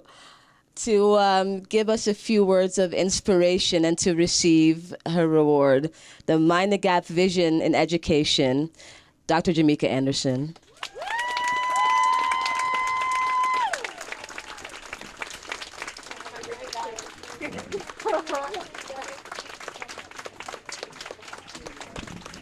Thank you, Shakira. Oh my gosh, y'all did so good. I don't want to cry. So as tradition, I was advised to do an inspirational reading. And so I selected The Wrong Kitchen by Nikki Giovanni. So I'm a poet and I've published a couple of poetry books, and Nikki Giovanni is a huge inspiration. So this is my inspirational reading, and I'll let you know why. So it starts off like this. Grandmother would sit me between her legs to scratch my dandruff and unravel my plaits. We didn't know then that dandruff was a sign of nervousness. Hives, tough emotional decisions, things seen that were better unseen. We thought love could cure anything, a doll here, a favorite caramel cake there. The arguments, the slaps, the chairs banging against the wall, the pleas to please stop, would disappear under quilts and aired in fresh air. It would be forgotten after Sunday school teas and presentations for the book club. We didn't know then why I played my radio all night and why I kept a light burning. We thought back then it was my hair that was nappy. So we, trying to make it all right, straightened the wrong kitchen. So that's a poem by Nikki Giovanni. And for me, that poem represents the power of vulnerability. And I'm a big fan of Brené Brown. So initially I was like, maybe I want to do something with Brené Brown. But that poem means so much because a lot of us, I think I shared this in the speech this morning, a lot of us have untold stories. And, you know, Black girls, our experiences, and for some of you all didn't get the kitchen analogy, the connection. We call our kitchen back here, the back of our head, the kitchen.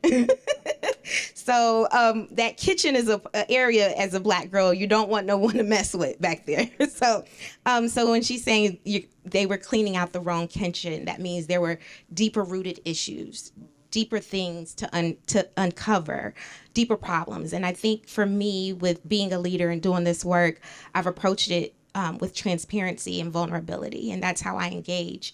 I face problems head on. And I know no other way to be. So I'm honored to receive this award. I'm super honored for you all to hear such amazing things you said. And they're right. I wanted to hide under my chair. But thank you so much for the opportunity.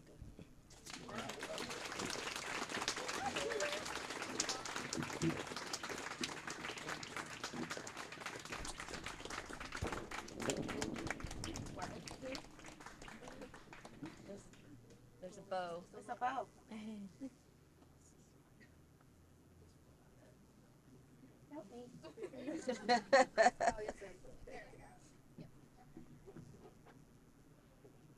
It sounds so amazing. I feel like I should show it. Yeah. Hey. I don't know if I'm going to need help with this either. Oh. That's so beautiful. You see it?